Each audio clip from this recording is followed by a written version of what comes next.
Hi, Red Tostic. Wow, captions really thought I said tyrant-tastic. Tyrant-tastic. What? That's not a word. That is not a word, captions.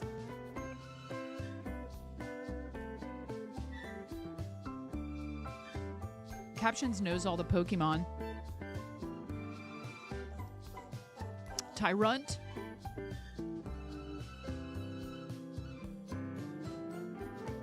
Tyrant-tastic. That may not be wrong. Rebrand and rule them all. Rebrand one brand to rule them all.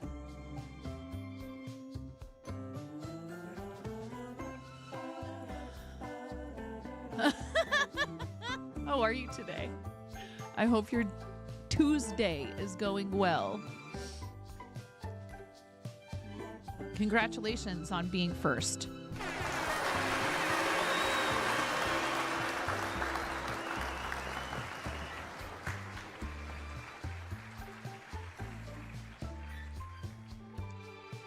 Aw, you're so sweet. Thank you. Redtastic, right back at ya. Not that today was bad for any reason, but it's always good to have you here, and I am glad.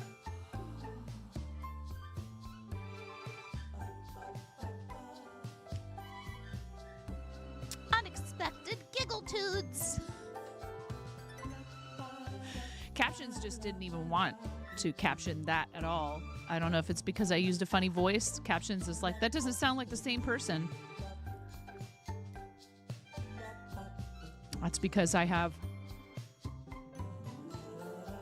a theater degree.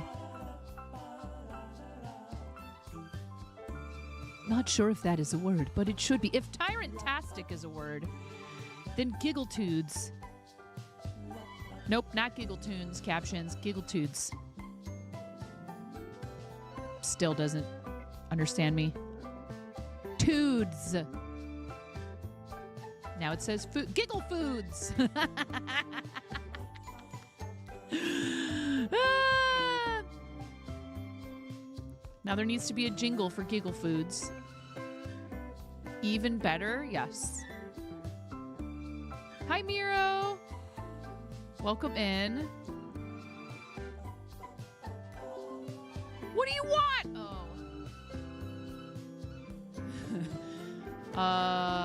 That's actually relating to something that I already knew about. Translates to even breader. No. No. Ads are rolling. Let's, I'm gonna get my desk cleared off. Oh, that's a happening.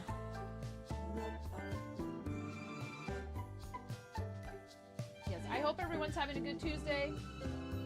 We're gonna do it. We're doing tarot today. Tarot Tuesday.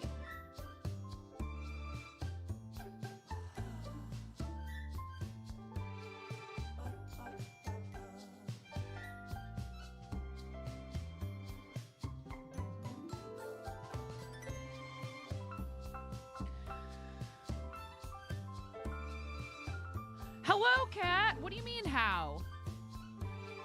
Do you mean, how did you get a first? Well, we've only been live for, we're still in ads. Not that you're getting ads because you're a subscriber. There's one more first left. We have 3 firsts, Kat. 3 firsts. It's wild. You usually miss it. And, well, not today. And Kim. Hi, Kim. I love you, Kim.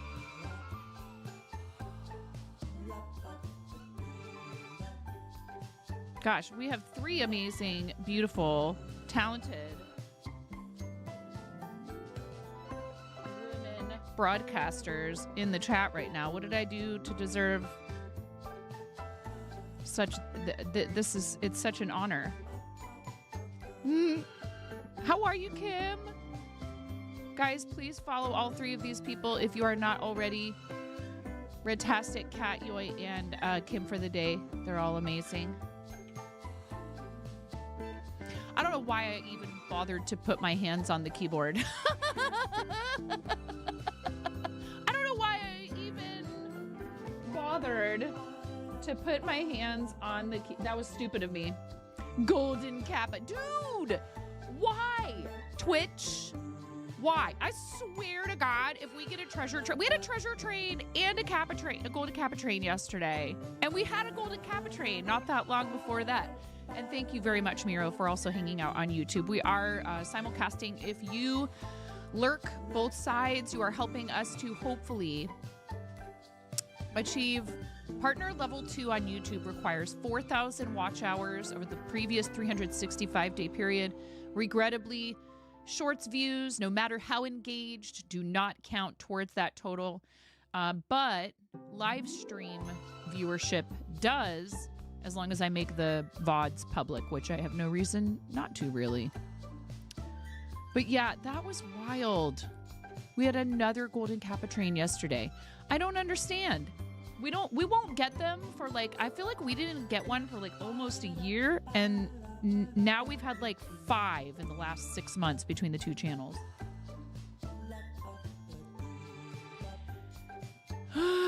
Work lurking. I was lurking you last night while you were playing Palia. And if you guys play Palia, or if you've thought about playing Palia, very beginner friendly community with Kim.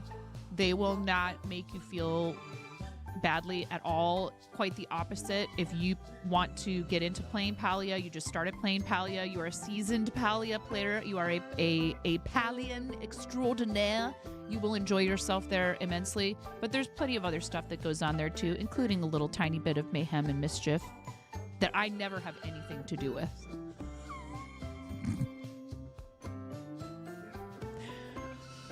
I did a terrible job of stifling that laugh. I don't care what anybody says. Yes, exactly. Exactly. It's lies and slander. Mm-hmm. Let me double check before I hit the button that I'm not, like, you know, a squiggly green mess. I'm not. No, but Kim is really amazing, and everyone there is so super sweet.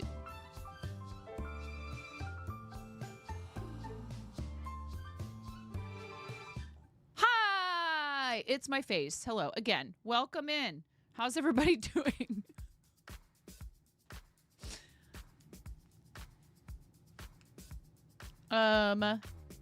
We can chat for a little while. Let's just hang out and chat for a bit. And I want to hear how your 2026 is going so far. I want to know what nub is, and I want you to show me. I'm sorry. I swear I've only had 1 cup of coffee, and this is green tea. I'm trying to be better about my caffeine intake. Same old, same old. Miro, do we need to get you into some sort of hobby? What do you mean? Hey, look, you put a little Kermit sip emote, and then I'm...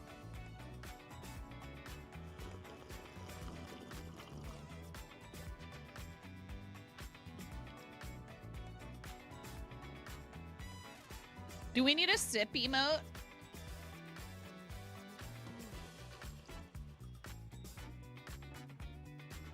Asking for a friend.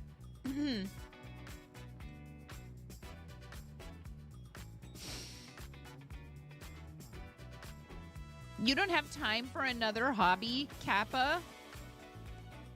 Golden Kappa? I don't want to know how your 2026 is going so far. Didn't have the best start, though. But at least being here makes you smile. Look, that is the whole reason I exist. I'm convinced. I'm here to help people when they're not feeling so hot. Maybe feel just a little bit better. It is my purpose in life. You know, and I love sharing like fiber arts stuff with you guys, you know, just you being you and enjoying your time on this earth. It is important to remember that really all we have is now, and that can include in the now doing things that would benefit you in the future, right? It doesn't mean that you don't think about the future at all. It's just that literally all you have is this moment. You can't go back. You can't go forward. You cannot exist any other time. Like you existed and you will exist. Hopefully. You know, right? Like right now, this is, and that's not meant to make you feel pressure. It's meant to help you feel freedom.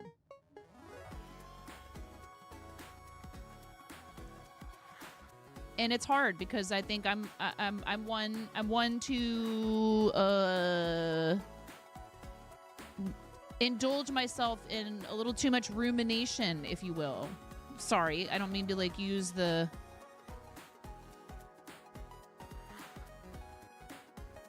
annoyingly big words, but you know, you ruminate,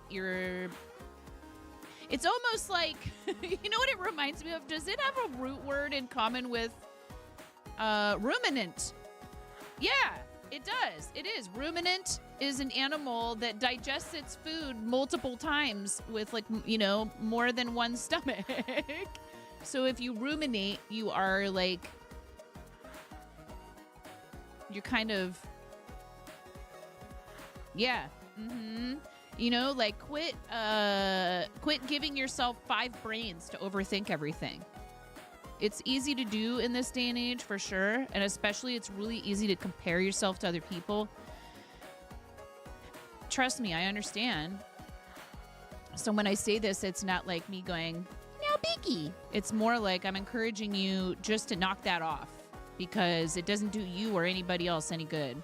Right. And it is a struggle, particularly if you do things that you willingly share with other people. And it's hard because, you know, we want to enjoy each other's company. Yes, a comparison is the thief of joy. That is a saying for a reason. We want to share what we're doing with other people. And so it's unfortunately just a natural human reaction to be like, oh, look what they're doing. That's really cool. How come I don't know how to do that? How come I didn't think of that? I wish I'd thought of that. Look how successful they are doing a similar thing to me, but I have not achieved that same level, whatever the measure is supposed to be. That's because that's their journey and not yours. I'm already getting into it here. You know, because I think that what tarot really is a way for us to use symbols that are meaningful to humankind, that have imagery is a powerful communication tool for humans. Because while I think language is a blessing, it's a blessing and a curse. The ability to express things with language. It's a blessing and a curse because it still can only express so much.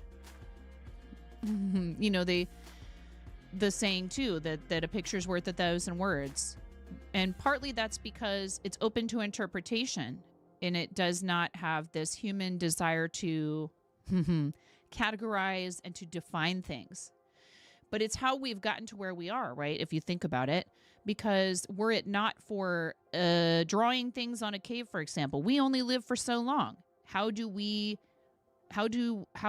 communicate? How do we share what we've learned and how we've evolved and where we've come from and maybe where we dream we might end up without language, without some form of written communication, without being able to leave something behind that will outlast us, right? I didn't mean to get super deep right away, but I think that it is a really interesting conundrum because we misunderstand our communication with each other all of the time. Sometimes it seems as if people are on the hunt for the wrong meaning behind someone else's words, right? They're defensive. They want to read the wrong message into people's words on purpose. Where they may not understand that their language communicates things that the other person finds hurtful and not productive. So one thing you really need to do in order to protect your peace is to stick up for yourself. And it doesn't have to be in a way that is intended to inflict the same amount of harm back onto that person that you perceive they are inflicting on you, right? Because all we have is our perception. We only have our own actions. We are only in control of ourselves. So I got a phone call this morning from a random number and I answered it because I don't know if it said it was potential spam or not. I don't think it did. And on the other end of the line was a very polite, very soft-spoken person who identified themselves by name, very professional. When I asked, they asked for me by my first name, and I said, "May I ask who's calling?" And they very politely and very directly, they didn't try to avoid the question. They didn't try to sidestep. They told me exactly who they were and exactly why they were calling. And it was because they were interested in what my real estate goals might be for the year as a homeowner. And Hi, how are you? yeah, that's what I say. Hey, hi, how are you? Do you like getting phone calls like this in a world full of constant interruption and input? And it feels really, I said I'm gonna say this as nicely and as respectfully and with as much courtesy as I possibly can. But this type of phone call, does this work for you guys? How often does a cold call like this result in business? It makes me not ever want to do business with your company because I feel like you're intruding. I didn't ask for this. I didn't sign up for it. I don't know who you are. I'm not interested in your services. But if I were, I wouldn't want to do business with you. And I was like, hey, I know you're just doing your job. So I'm trying really hard not to take it out on you, but I'm giving you the feedback, but that this phone call is going absolutely nowhere. And I would like you to take my number off of your list and please never call me again. Thanks. Have a great day. And I hung up.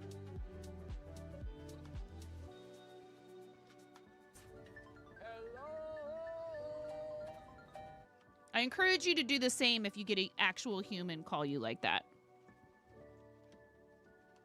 And you speak to them on the phone.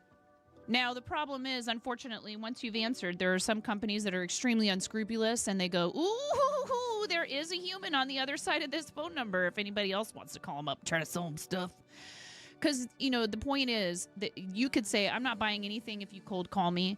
But now your data becomes a valuable asset that they can sell to somebody else, which is extremely unfortunate. But, it is what it is. So, hi, everybody. On to happier things. And like I said, he kind of tried to interject, but very politely. But I said, no, it's okay. I don't have time to talk to you today. I have to go walk my dogs. I need to work. I have kids. I'm busy. We all are. We all are. I'm not special. Yeah.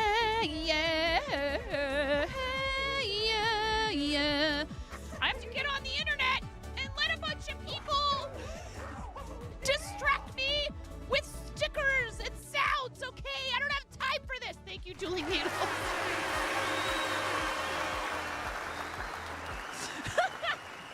Way better than a cold sales call about my real estate goals for 2026.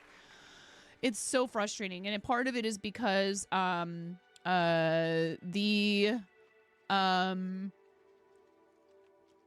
real estate market here just continues to kind of turn into Mad Max Beyond Thunderdome kind of stuff, and they want to try to snap up your house before it skyrockets in value because everything in Portland is so expensive that people are being forced to move out. So everything in my area is also increasing in price and value only because people cannot afford.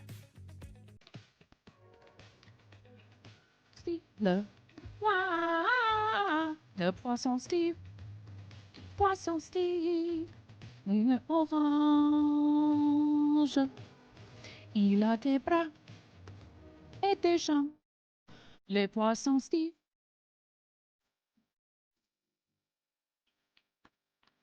La la la la la la la la la la la la. La la la la la la la. La la la la la la la la. La la la la la. Le poisson Steve. Ah, il est vraiment très bon. Poisson Steve, le seul à la terre. Il peut marcher dans l'eau. Le poisson Steve, ils sont forcément mauvais. We love you. We still love him even though he's stinky. We love you, Steve. Yeah! Exactly. We love you, Le Poisson Steve. We will never stop loving you, no matter how stinky you are.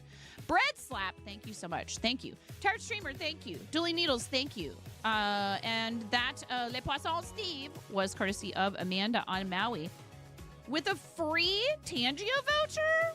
What? And that's because of dungeons! Join the Tangia dungeon, and you too could earn yourself a free Tangia voucher to use on the channel. Exclamation point, join. You also get loot, and you can upgrade your equipment. We also have boss battles every so often, and that is where our retired stream raiders bosses are not bosses, but units have become bosses in the Tangia dungeons. Your relatives from the 70s. I will answer the spam call and call them out and mess with them. It's fun and waste their time. You from the 90s. Well, actually, what Nine said on all I've done is signaled here. There's a human. Yeah. It's hard because I answered the call, so I figured, well, I've got you on the line, and now, you know, the damage is done as far as indicating that this is actually a potential lead for someone. So I'm going to tell you what I really think just so I get to vent for a moment. I'm not going to lie. Hey, you know, if it brings them joy and they're not being truly despicable about it, I kind of understand, RC. I kind of understand both perspectives. Something happier, hee hee. Yes. Did I miss anything else in chat? Because I am famous for missing things in chat. You can type your message again like RC did very politely. Thank you, RC. I don't think I missed anything important. Hi, Ba. Amanda, how are you guys? Please make sure you follow our friends on Team Quirky Cluckers, including the amazing Amanda on Maui, who was one of our friends that fundraised with us for creative season. This past creative season was a little tough because sort of one thing led to another with my family. I had a surprise visit from my mother in August. Uh-oh. Speaking of Amanda.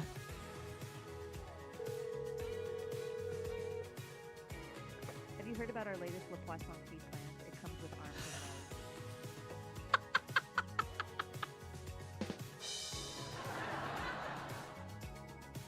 all. Also, if you notice this, I just saw it on the camera. This is Apollo. Apollo is amazing. He's such a sweetie, and he is a jumper. He's a climber. He will literally climb door jambs. He got on top of the boys' bedroom door and was like balanced on top of the edge of the door. And the other day he was on top of where we keep their food because we have to keep it up away from the dogs in the kitchen. And he went to jump to come to me. So it wasn't intentional, but he ended up just like he got me so bad right here. So if you see this, it's from the kitten. It was not fun. I was very upset, but I managed to keep my temper in check and I didn't take it out on him in any way. I knew that he didn't mean to do it. I just went and cleaned myself up in the bathroom. I was like bleeding and stuff. I'm like, oh my God, I really hope I don't have to go anywhere today and forget about this and have people staring at my neck going like, is she okay? Like, I promise it was just the kitten. Doing 2 seasons is hard, creative, and challenge. Yeah. So that's the thing, and I think you probably already saw it. How am I? Yeah. I am a human scratching post. The one that kills you is you try to donate blood because that's useful, but they contact you nearly daily with an automated, can you donate blood, even though you need to wait between donations and you don't do it that frequently. That's really annoying. You should call them and let them know. Be like, hey, I really love helping out, but this is extremely obnoxious. Please make it stop. They should make Band-Aids with I have a cat printed on. Yeah, his murder mittens.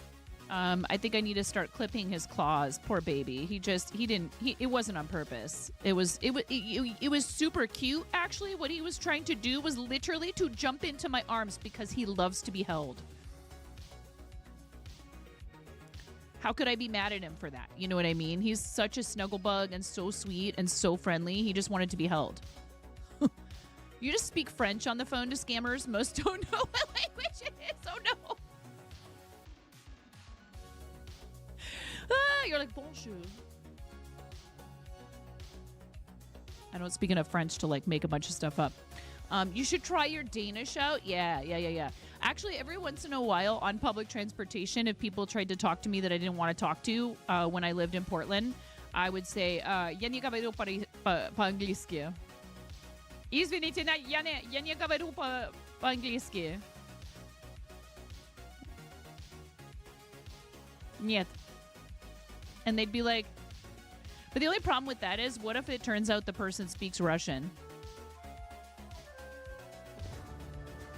Then I would be busted, first of all, because they'd start talking and I'd be like, I have no idea what you're saying.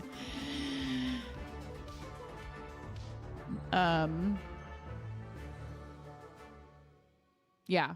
Anyway, it's hard because, like I said, the person was very polite and very courteous. And so I chose to respond in kind. 50% chance it's an AI that can switch languages. Oh, man. I don't even want to get started on the topic of AI right now.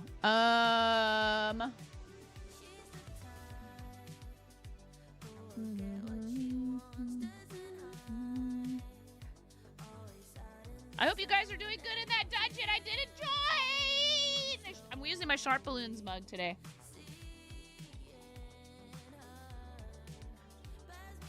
Wonder if it knows Klingon? Probably. All right. So what we're going to do, we've been live for almost a half an hour, which is about how long I thought we would give it, before we open the queue. There is a prioritization. I just went to clear my notifications. And I saw that I received a gift sub to Valora Plays. Shout out to Valora. And 20 hours ago, you guys have 4 more hours worth of access to your golden kappa if you participated in the train yesterday across the platform. And we also, when that happens, we swap out our regular 9-po kappa for a golden version. And then doesn't matter if you participated in the train. You get to have that because you're supporting the channel. So, or because you received a gift sub from somebody super generous. So...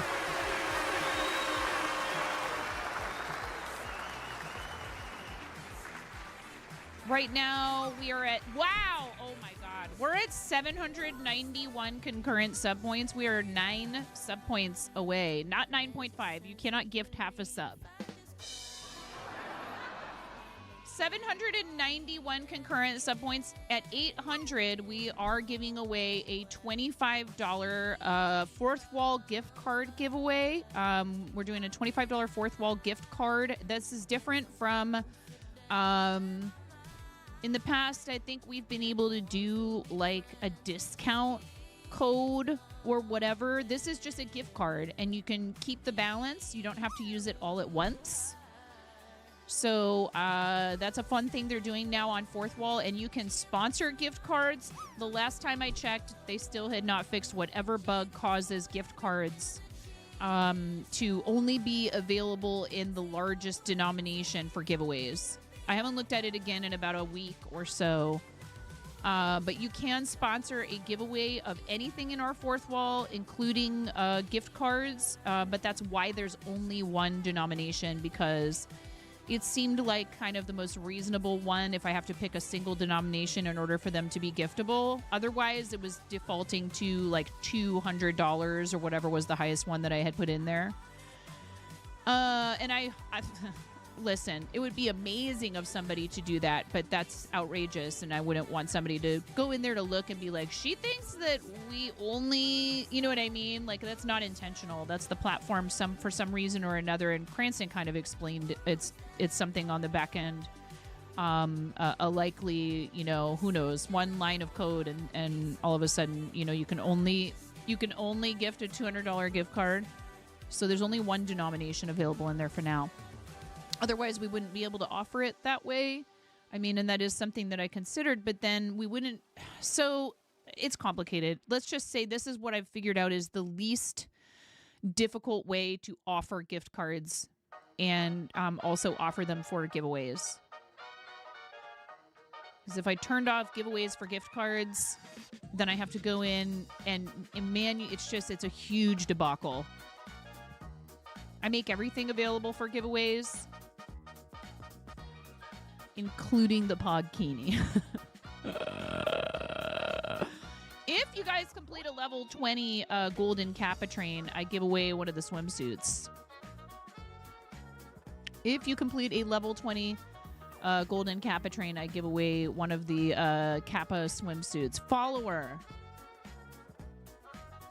goal, we are at 11,111. Our progress on that is 10,692. And plus program progress, we are at 64 plus points already this month. We're not even quite halfway through the... What the heck? Thank you, Amanda!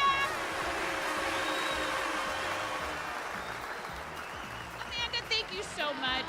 That says 781 out of 800. We may have dropped a point since I started looking at that in my dashboard. Maybe I need to refresh my dashboard.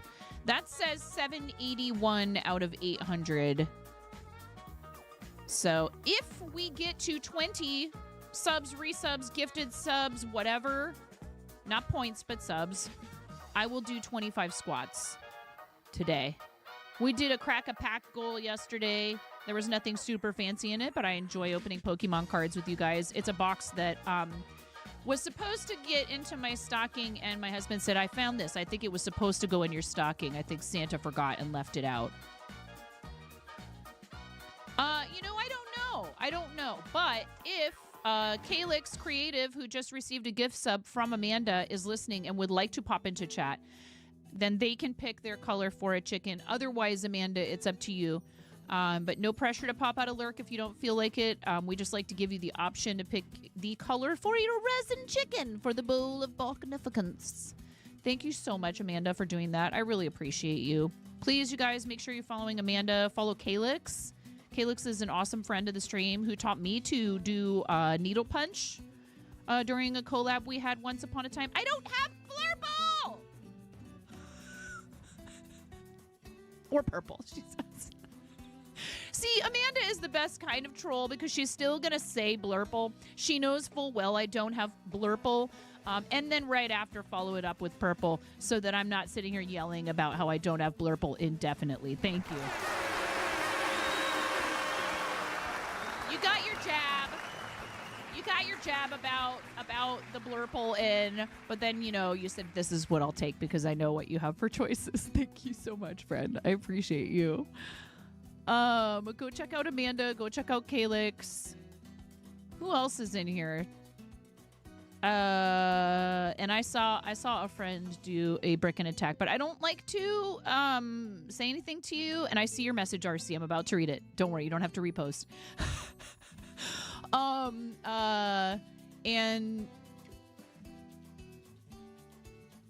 You know, I just want you guys to know, if you're sitting and listening and you have not talked yet in chat, I appreciate you, and you don't have to talk. But if you redeem channel points and you haven't talked yet, I try. I'm not always very good at it. I try not to address you, just in case you just wanted to do a channel points thing, but you're not really interested in being talked to directly. I assume if you don't talk in chat, you're probably just chilling out and hanging out in the background. There's some things where it's obvious you're asking for me to address you. And if you do hello, I'll probably say hello. Hi, cheeky squirrel. Welcome in. You had a moment at your last job. It was dry, and you got a really bad nosebleed. You just continued working, and then looked down at your keyboard, desk, water bottle in hands. Oh, my God. Jeez, RC. I need a tissue. You were out of tissues. You had to walk to the other side of the office. Thank you for streaking!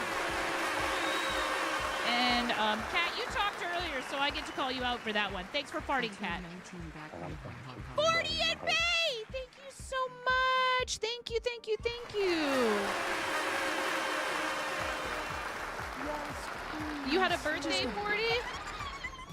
You had a birthday? Happy birthday. When was your birthday? Happy belated? Hands covering nose. Oh my gosh. Bonus points at all our desks. Yes. I knew you were bringing that up because it's like, well, if somebody didn't know what was happening to you, they would be like, oh my gosh, do I need to call 911? Oh my goodness, your desks and floors were white. Yikes. Yeah, that would be very disconcerting to walk upon someone. And, you know, thank you so much to Bex and MT for that gift sub to 40 and Bay. Thank you very much, friend, for doing that. Bex, who is an awesome friend, charity supporter, and super generous with those 6-month gift subs, which is the max amount of time some of you can give. Some people have 12-month buttons. I don't know why some people have a 6-month and some have a 12, but that is super generous and kind. Okay. Purple egg for Calix's gift sub from Amanda. And 40, what color chicken, not egg. Purple chicken. What color chicken would you like, 40, for your gift sub from Bex? I have pink, orange, yellow, green, blue, purple, and white. You turned 19 in Bangladesh. Your UK birthday is still 5. Ah, I see. Time zones. Aw, that's very sweet. Love you lots, Bex. It was very kind. We have some really generous people. Orange, that happens to be Bex and my favorite color. Let's go.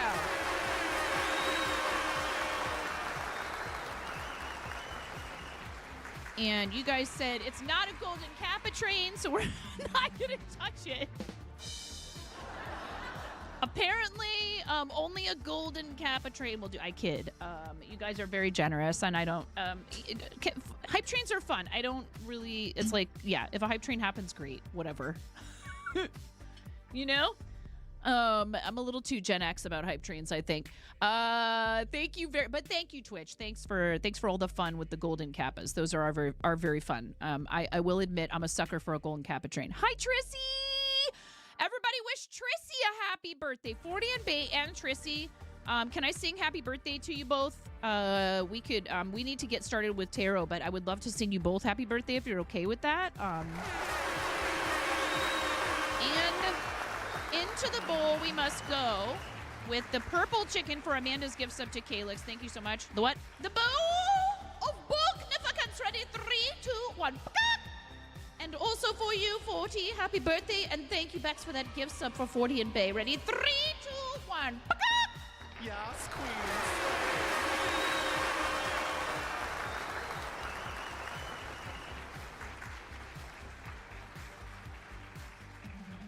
Thank you. Trissy, happy birthday. I want to sing, but if you are not interested in being serenaded, that is totally okay. I know some people are like, no, that's too much attention. And I'm like, did somebody say attention? Hey, what's up? How's it going? Did you want to pay attention to me?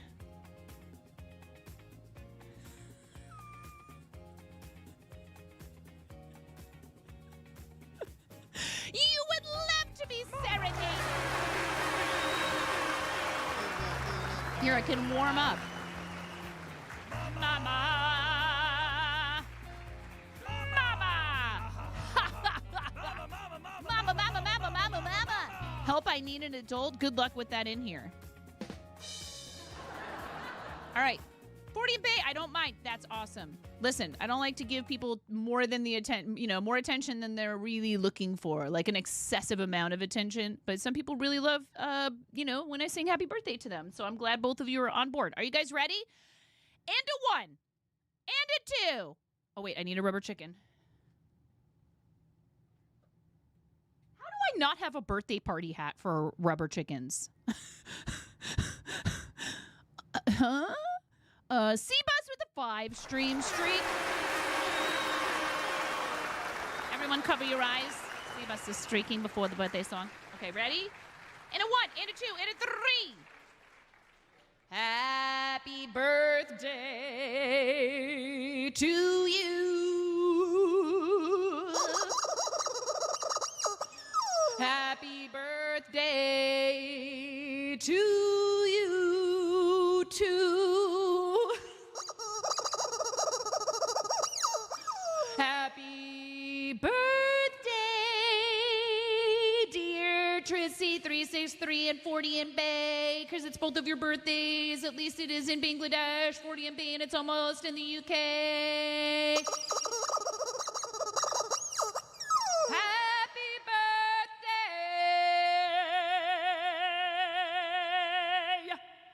to you.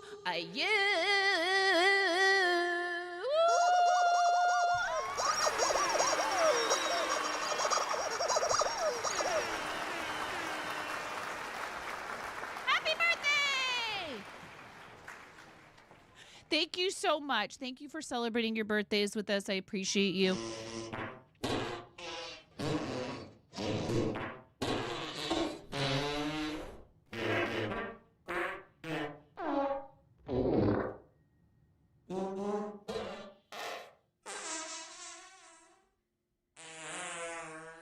Cheers, Miro. Thank you very much.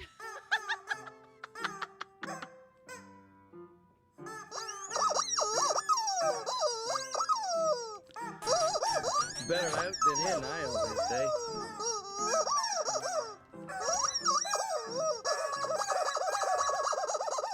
All right. Okay. Are we done with the shenanigans? Thank you.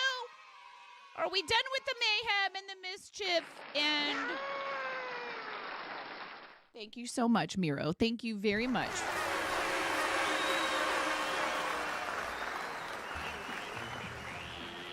Insane. Yes, mayhem. No! Cat slapping them stickers that are, some of them, available for free for subs. What? That's pretty cool. Who would do such a thing? Who would give their subscribers free stuff? Yeah. Thank you so much.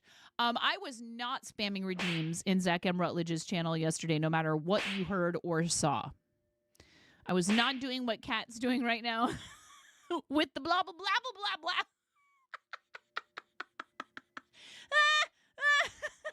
If you'd like to make him appear on the screen in Tangia, there is the Wizard Wiggle redeem where he is like, all you got to do is just wiggle a bit, wiggle it a little bit. Beep, beep, beep, beep, beep, beep, beep, beep. But that's up to you. That does cost bits, unless you. I don't know if that one is eligible for any free voucher redeems that we have. I'm not sure if we can do those for community things. I don't know if that exists in there. I don't think I've ever seen it as an option.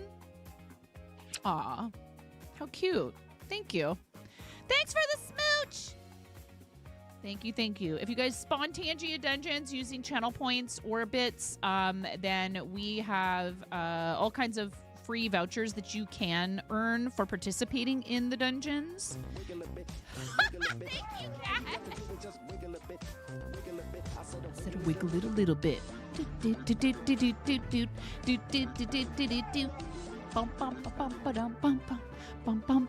gonna play it again.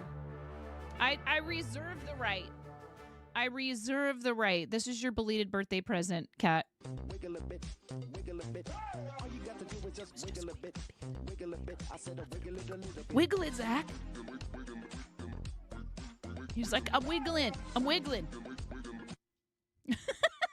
It is very fun.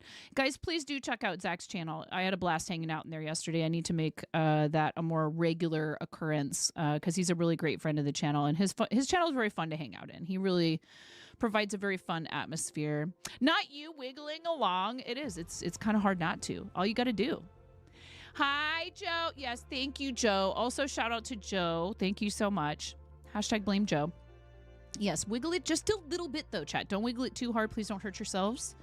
If you guys are interested in a tarot reading, we're going to open up the queue for that in just a moment. Thank you for your patience. I like to hang out and talk with you guys for a little bit if we can, because I enjoy visiting with you. Yes, I am insane in the membrane. Thank you for pointing that out. I think anybody who spends more than about 30 seconds in here should probably have picked up on that. But, you know, it might not hurt to have the occasional disclaimer.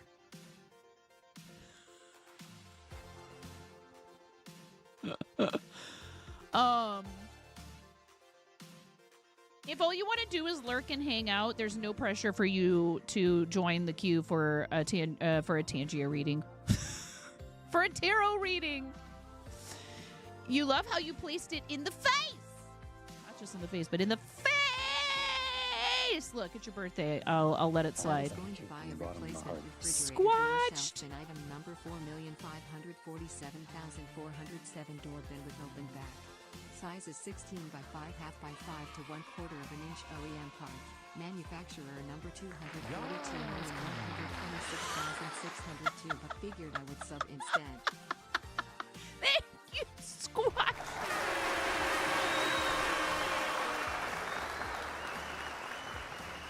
Don't do it. Don't do it. It's not a golden kappa. So, you know, only the finest hype trains will do. I forbid it. You'll ruin our streak. You'll ruin our golden kappa train streak if you do it. Yeah, it's not a golden kappa, unfortunately. That's okay. It's any hype train is a good hype train. Please do not ever feel like you need to kick off a hype train. Please just ask me about my wiener instead, and I will tell you. Personally, I prefer Nathan's. I like Nathan's hot dogs, or Hebrew National are a pretty good option as well. I prefer an all beef dog typically. I love a Chicago dog though. Gotta say, love that Chicago dog. If you can give me an actual authentic Chicago dog, oh buddy, you're a big Nathan's fan. Yes, my dad was too. Even though I don't think they are kosher. You love a dachshund. Those are very good. Yes, they are. They're very good wieners. They are. Dachshunds are very sweet little wiener dogs, and we love them.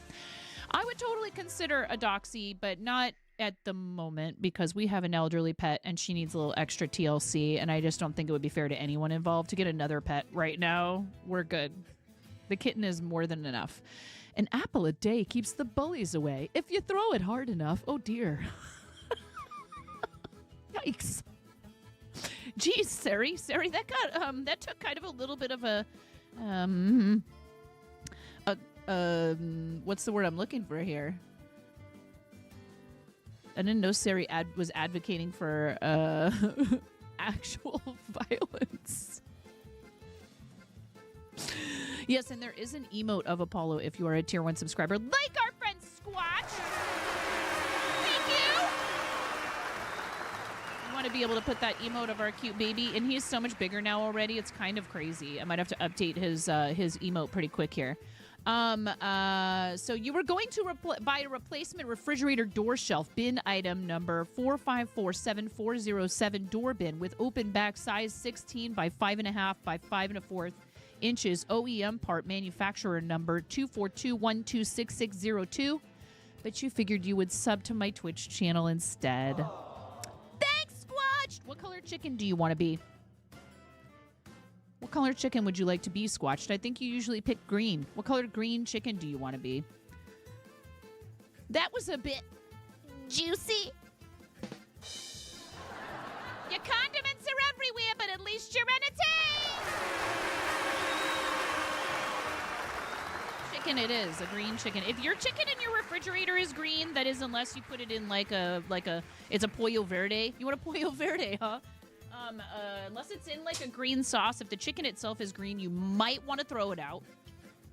But we're going to throw you in to the bowl. The what? The bow of Bognificence. Ready? 3, 2, 1.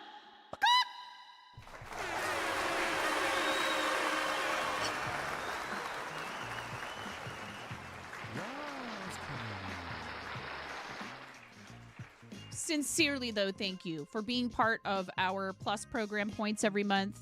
For gosh, how many months now? Do I want to tell you that so that you sit and think about whether or not you should keep doing it? 14 heckin' months. Thank you so much. That's right. We found Squatched during, not this last creative season, but the creative season before that, when we were looking for somebody to just, jump in on and scare the crap out of and add to their total for St. Jude. And I really appreciate you. Thank you. There's never any strings attached to something like that, but you decided to come and check out our community and become a part of it. And I'm super happy you did. Thank you. What if the eggs and ham is green? Should you consult a doctor, perhaps? Listen, all I know is if you try it, you might like it, okay? Whether or not it's good for you is a whole separate story. I don't think that there was a mention of whether or not it was nutritious or safe to eat. Yes. Did Dr. Geisel take over for Seuss? That was his actual name, I believe. You were eating a sandwich when I rated. What is that really what happened? That's hilarious. Came back and you were like, "What's happening?" That's too funny. Fart. That's what's happening. 85.94. 85.94. The bot just dropped for 85.94. If you win the drop game, with a score, what we call winning, if you get a 95.95 or higher, I will gift you or a friend a sub, or you can ask me to put $3 towards St. Jude Children's Research Hospital. We do have a Club First campaign. I know I did not fix that alert, actually. I just realized that. I didn't look at my to-do list today. There's so many things going on. There's so much going on. It's so hard to keep up with everything sometimes. But most of it is for good reason, because you guys are too enthusiastic about what we do here.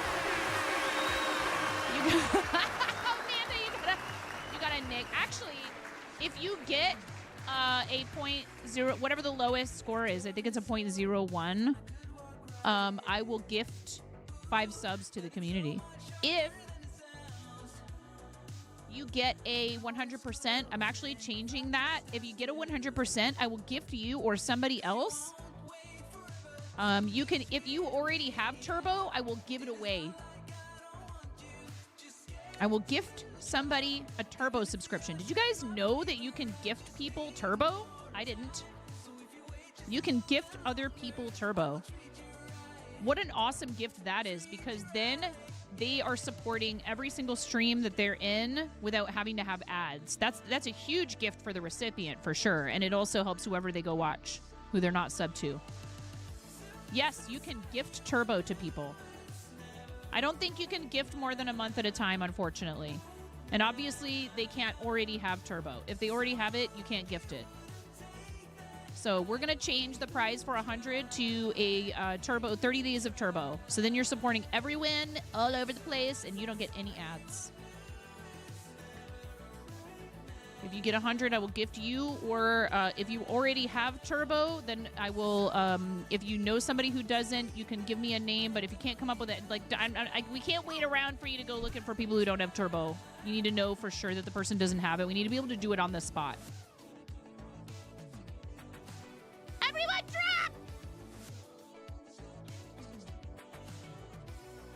drop! Or, how about this? Or you can say, no, I would rather you do $10 to the charity. It's up to you.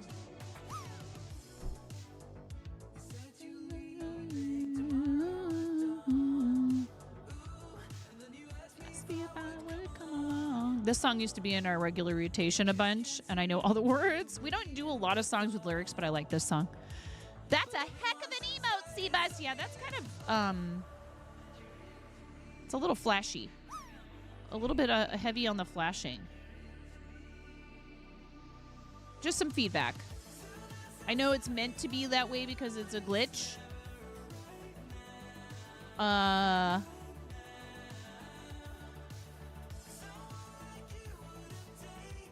82.42, Cranston. 82.42. 82.42. That's crazy. That's pretty good. It's still not enough, though.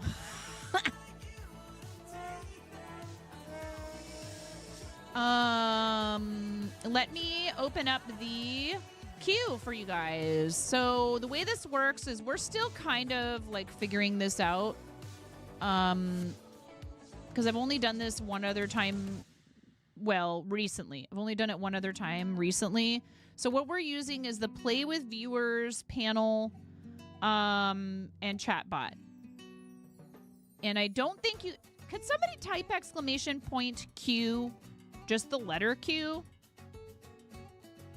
I think the queue is closed. I just want to see if it tells you that it's closed. It doesn't tell you that it's closed, huh? It tells me that it's closed. No, not Quest! Queue is closed right now.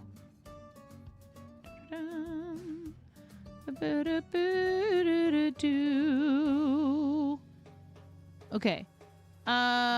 So how do I open the queue again? Open. Now try. You have to say join queue. Exclamation point. Join queue. Did I say just queue? Amanda, you're in there. Now, can we...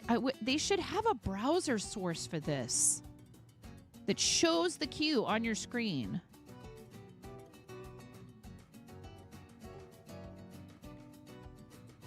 So you have to be following, and then the prioritization goes VIPs, then subscribers, then followers, and then if you allow for it, just viewers. Join fart.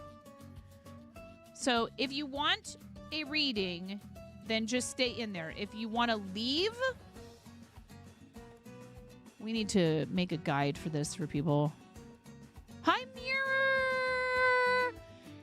And I reserve the right to reorder it based on tier unless the person says, please, no, don't give me preference. Now, okay, here's the question, though. The bits feature, I don't really understand how it works. I have it enabled right now, but I may or may not keep that. Your viewers can take a better spot at the top of the queue by sending you bits. But I don't know. It doesn't explain exactly how that works. Like, is there something in the extension? I didn't see anything here. Let me go look at the Twitch page. Thanks for your patience, guys, while we're figuring all of this out. And there's a little bit of like trial and error here with this stuff sometimes. And we appreciate you. It's okay. We can let the ads run. Who's bonking? Were you trying to get my attention for the question about ads?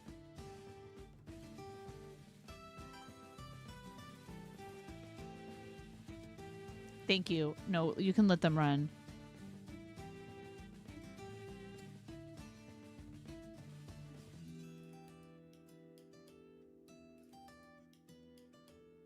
So the problem is, here, I'll look at it from the 9.5 plays.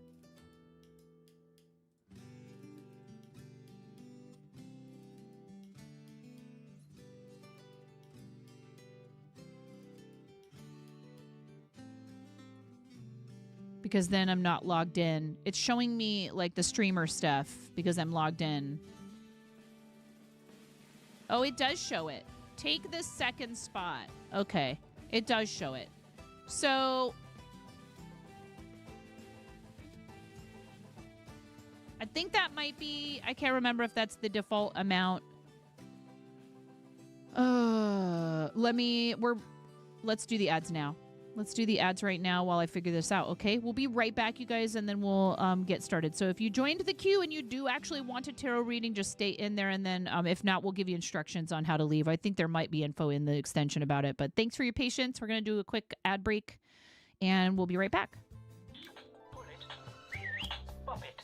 Wow. Pull it. Twist it. Twist it. Pull it. Twist it. Pull it. Pop it. Wow. Twist it. Pull it. Pop it. Wow. Twist it. Pull it. Pull it.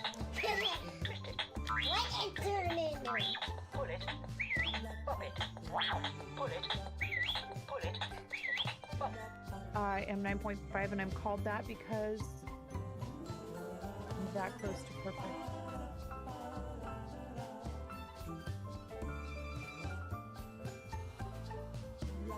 I'm tying knots without looking. What? That's what everyone thinks. It's actually because I'm missing half a digit.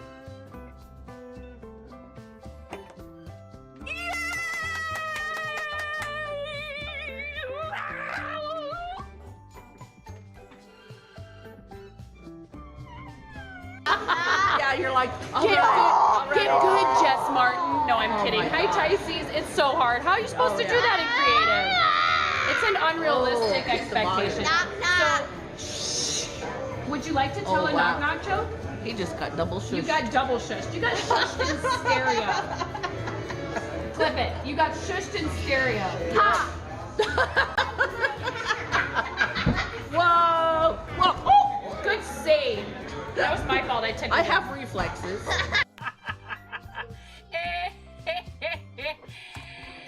Oh, that's rich. Tumble. Did you? Wait. Tumble. Did you really think you were gonna get me to be quiet by saying shh in my chat? Yes. All the lulls.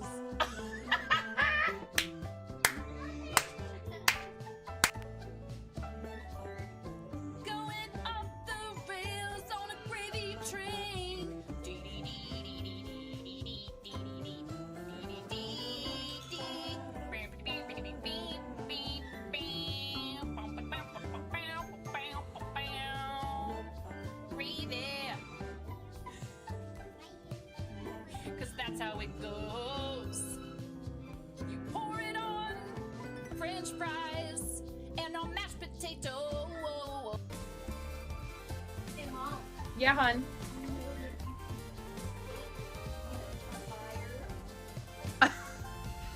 I mean, you can cook steak in a dryer, but do you want to? Is the question. And when the fat renders off of the steak, does it create a fire hazard? I'm sorry, I'm a mother. I can't help but think about these things immediately. Oh no.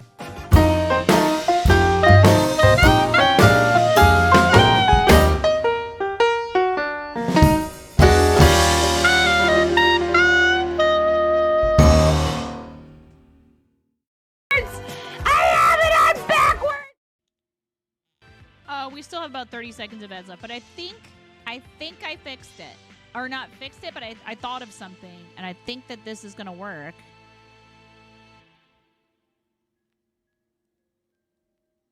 The pop-out, you can take like a pop-out and just grab the URL of that pop-out and make that into a browser source. So check this out.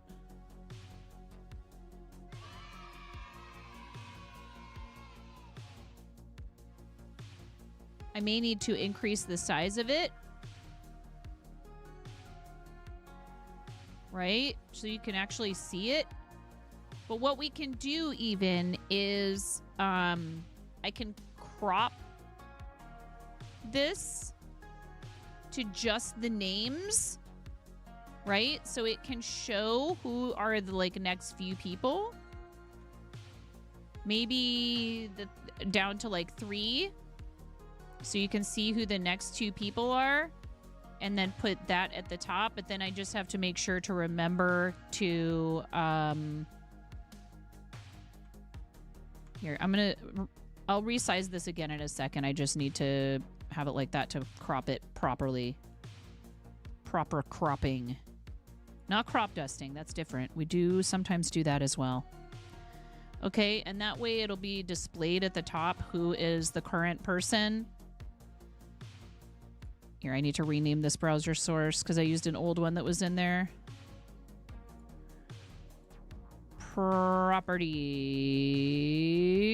Oh, wait, no, I want to do rename and say PWV Q, or just say Q pop out.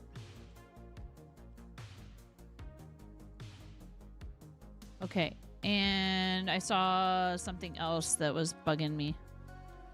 A little bit of the border. I know. Is it really that big of a deal? No, but I like for things to look, you know.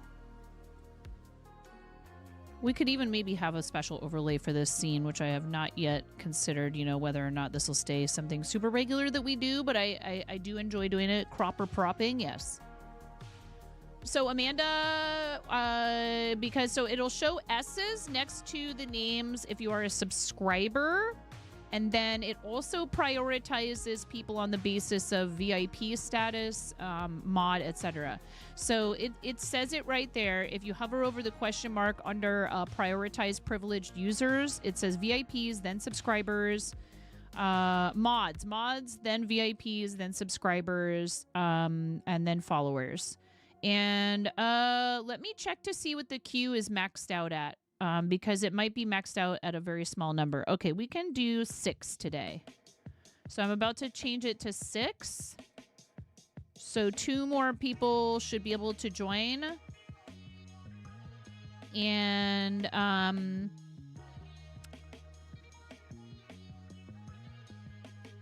you just need to type exclamation point .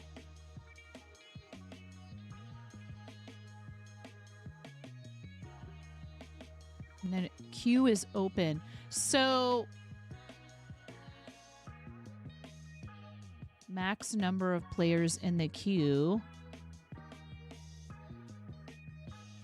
I think mods, there's a bunch of commands that can be used and stuff. I need to type out a guide. You can shorten it, I believe, to just join queue like this.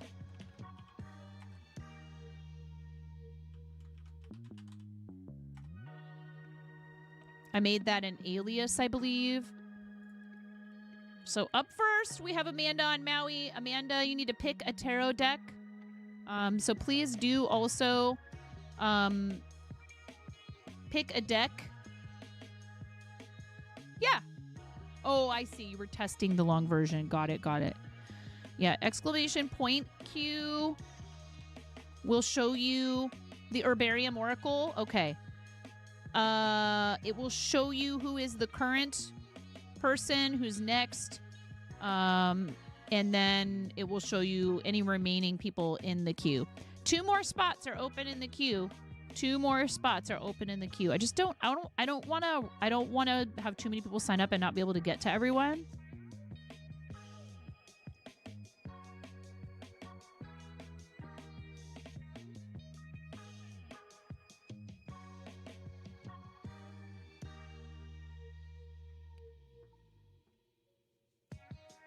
And if you are tier 3 or tier 2, we will prioritize you unless you tell me not to. Unless you tell me not to. Entirely up to you. Entirely up to you. Okay. I need to move the overhead camera, so I'm going to switch scenes real quick again, so it'll disappear for a moment from the screen.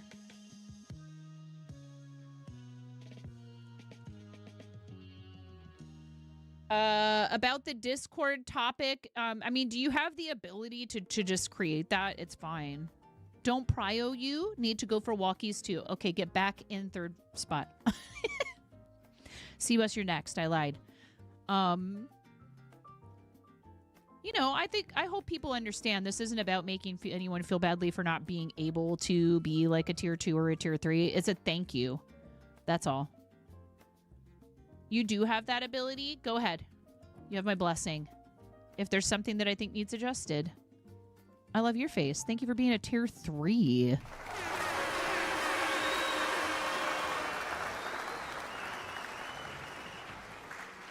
Like, what? Okay. I think we're good. We're still figuring out how to do this, so thanks for your patience. I love this deck. It is so cool. I need a different background for these. I have a is it underneath of this right now? No, it's not.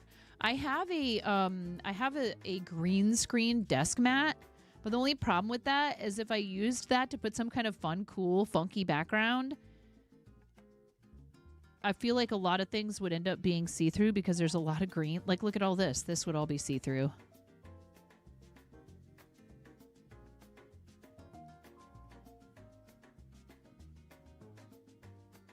It'd be cool, though.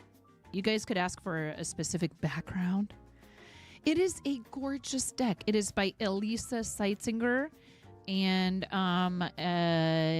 this one says 30. This is just 36 cards. It has a 176-page full-color companion book. That's crazy. And there's also some descriptions in various languages back here. Herbarium Oracle cards will guide you to discover your life and its opportunities through the mystical vision of an ancient herbal witch. Or herbal, depending on from whence you hail. Herbal.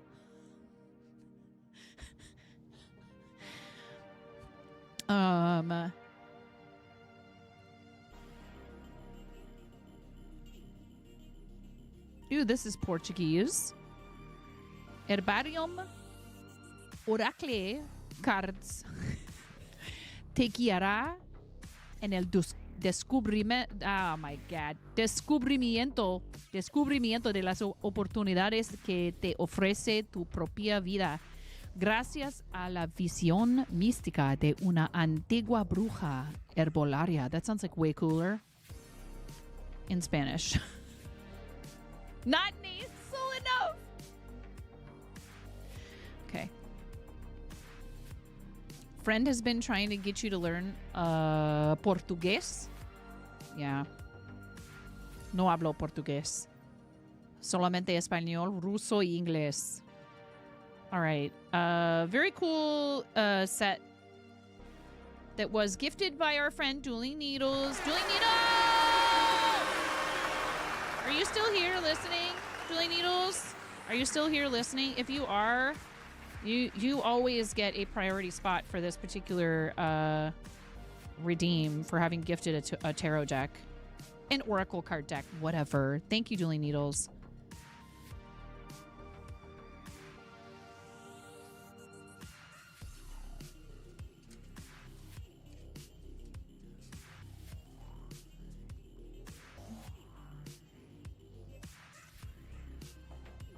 These ones, I love. They have the gilded edges. I love the gilded edges. These ones, I feel like I can successfully get my hands. Like, I can shuffle them the way I was taught to shuffle cards as a kid. They have beautiful artwork.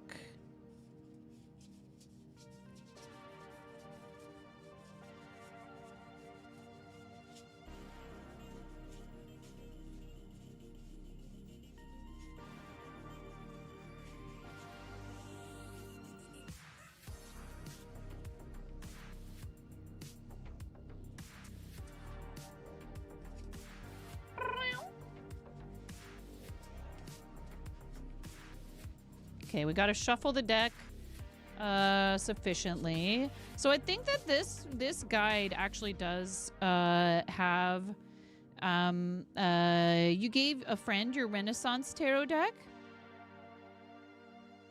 Herbarium spread. Okay, 3-card method. For first reading, I would recommend a 3-card spread that allows you to analyze various situations. Okay, so which do you want?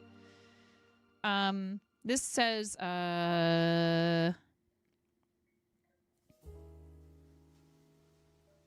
I like this. So while I'm learning to do this, I am trying to take in all of these different sort of approaches that come with each of the decks, and then eventually I'll be able to sort of synthesize, you know, what I feel like is the best approach to this. So this says, why an oracle? Oracles, anciently and traditionally, were a very simple form of divination implemented through a variety of methods, but in a universal language, and offered a response from the deities. Man's need to probe the future to find out what fate holds in order to perhaps intervene in some way or be soothed by it is a practice that spans all centuries and eras. In modern times, we all have the opportunity and good fortune to have access to these oracular readings. Totally oracular. That's totally oracular. Communicated with uncoded symbolism and so easy and evocative for all to use and interpret. It really is a very, anybody can do this. You don't have to, like, oh, I'm not a psychic or whatever. You know what I mean? Each oracle deck is unique. It is a journey into the imagery associated with its author, and therefore the interpretation of it also becomes a subjective and very profound journey, answering your innermost questions. As in any form of divination, I suggest starting in an empty room or in a quiet and collected sacred space. To establish interaction and communication with the deck, it would be appropriate, at least for the first few times, to carry it on your person or in a bag, to charge it with it's in here with me in my office all the time. It's not touching me, though. Establish a privileged connection with it. Always follow your instincts to encourage concentration, perhaps using crystals, incense, or candles, and holding the cards in your hands before beginning the reading. When you first approach the cards, it would be helpful to ask simple, easy to answer questions to familiarize yourself with the secreted world of the deck, discovering its curiosities and hidden meanings. The more you use it, the more personal, effective, and surprising your oracle will become. Communication will be fluid and rich in answers, providing an in-depth and different view with each question. Start with easy spreads that use few cards, from a single card to a maximum of 3. How many cards do you want, Amanda? 3? Interpret them, look into them for the deep meanings, the assonances and redundancies in your life, the advice to be grasped, even if it is not the desired one. That's what we've been doing for most people. The cards respond with sincerity. You need to trust them and understand the messages that lie between the words. There is no need to ask many questions. It may be enough to ask one a day for the future to reveal itself gracefully, showing the way forward and the changes that need to be implemented. Take care of your deck, purifying it in the light of the new and full moon so that your relationship with it will be long and lasting. Spreads indicate how the cards will be placed on the table during a reading. The most traditional spreads for oracles are from 1 to 3 cards. In this way, everyday matters can be analyzed in a simple and elementary way. As you work with your deck, you will discover that your cards will speak to you in many personal, articulate, and private ways. You can also invent new techniques following your own inclinations. It is essential each time to shuffle the cards at length, checking beforehand that they are all upright, then cut the deck with the left hand if the dominant hand is the right, and vice versa. If you feel inclined, there is no need to stop with the meaning of an individual card. You can continue to draw cards and even read the deck in its entirety. Cards often chase each other and add information. In the sections called In the Witch's Mortar, you will find advice and messages of hope so that you can channel your energies wisely and face tomorrow with confidence. You can also draw just a single card to get a quick response, such as yes, no, or to figure out how the day or a particular event will go. You do 4. You're a rule breaker. There's a 5-card spread right here. For a first reading, I would recommend a 3-card spread that allows you to analyze various situations such as past, present, future, present obstacles resolution, the querent, the external influences, the way forward, the message, the energy, the unconscious. Do you have a preference from these 4 3-card approaches, Amanda? And if you have a specific question in mind, that's great. If you just want, like they say, ask for the future to reveal itself gracefully. The querent, the external influences, the way forward. Okay.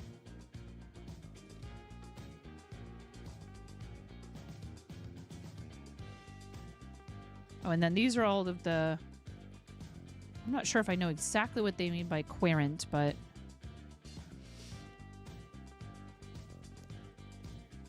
The guide. Oh, that's why the guide has so many pages, because it's actually a guide in all those languages, which is awesome.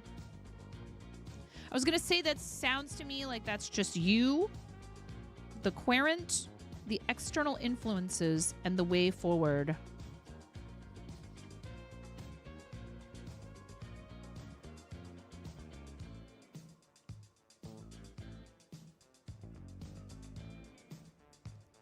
So this says it is essential each time to shuffle the cards at length, checking beforehand that they are all upright. I did not check that. I think they are. I didn't, but I wasn't paying super close attention. I didn't notice any that were upside down. I try to keep them, like once I've done a reading, if any ended up upside down, I put them. These are beautiful cards. I really do love them. And they're nice and thick. They're thick. Amanita muscaria.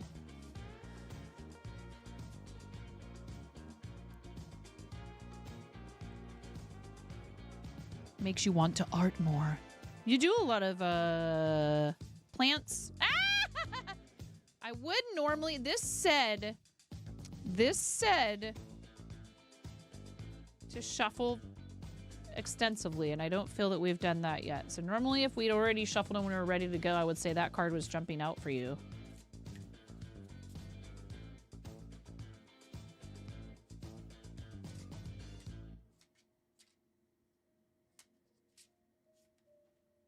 It will come back if it needs. Yeah, right? It'll come back if it needs to.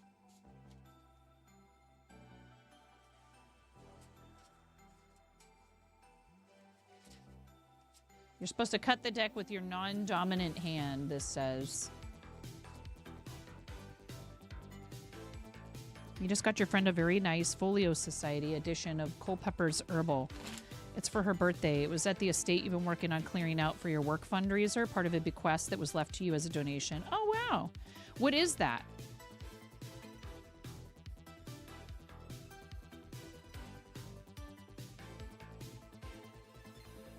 The pictures in the book are from the 1770s, and it's gorgeous.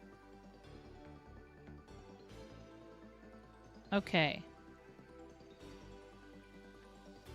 So, this is the querent. Upside down? That's my fault. Oh, see, it shows you which way is right side up. This, I don't think that this one has instructions for upside down, for reversed. This deck does not have instructions for reversed. Number 12, Clathrus Ruber. Clathrus Ruber. Ooh, you got the Amanita muscaria card. Amanita muscaria. And Hyoscyamus niger. I'm not familiar enough with botany to know what all of these are right off the top of my head, except I do know this one. It's less common to read reverse, yes. So 12, 11, and 7. You got cards number 12, 11, and 7. 12 is you. 12 is the querent.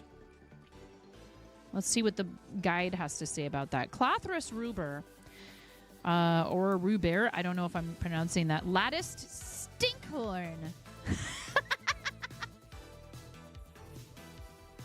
I'm such a child. Latticed stinkhorn, the sickening odor of Clathrus ruber, a curious lantern. You got two fungi. A curious lantern-shaped mushroom has always kept enemies away, whether forest animals or long-fingered humans. It is said to have been used in magical potions in the Middle Ages, probably because of the association mushrooms have always had with the dark underworld.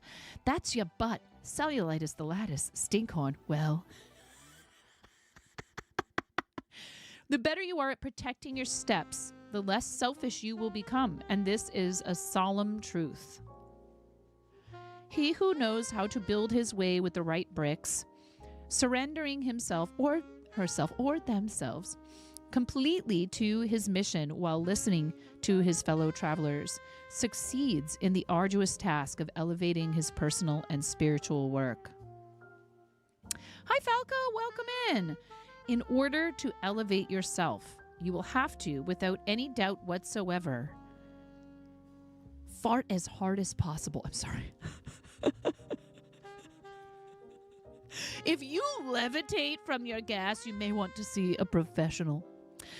It may be time to seek professional help, as fun as that sounds. He who knows how to build his way with the right bricks, surrendering himself completely to his mission while listening to his fellow travelers, succeeds in the arduous task of elevating his personal and spiritual work. In order to elevate yourself, you will have to, without any doubt whatsoever, understand what are the right steps to take, all the higher levels to which they are connected, and then finally walk this path strong and fulfilled, without covetousness and envy. Thus ends the circle leading to personal salvation, implementing a cunning plan for one's own safeguard and defense. In the face of self-realization and affirmation, all ordinary events will be transformed into the extraordinary. I already see you. In my experience with you, not that that's what's important here necessarily, but just confirming kind of what the cards are saying. I see you regularly celebrating other people's victories, not seeking your own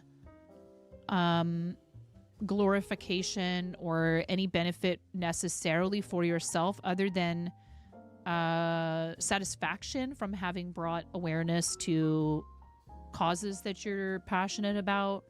Amanda does a lot of great stuff for charity, but also will just tell you, like, I don't care how I pay attention. It's such a great example to others that you set. And I know that may not necessarily be the only reason why you're doing it, right? But you are an example to others, because you will say, I don't care if you do it on my campaign. I don't care if you do it on someone else's campaign. I don't care if you do it to someone who's not on our team, donate to their charity or whatever, just as an example, or go straight to the website and donate straight through their website. You are truly attempting to just help in general, and it's not about achievement for achievement's sake, being a particular number on a leaderboard.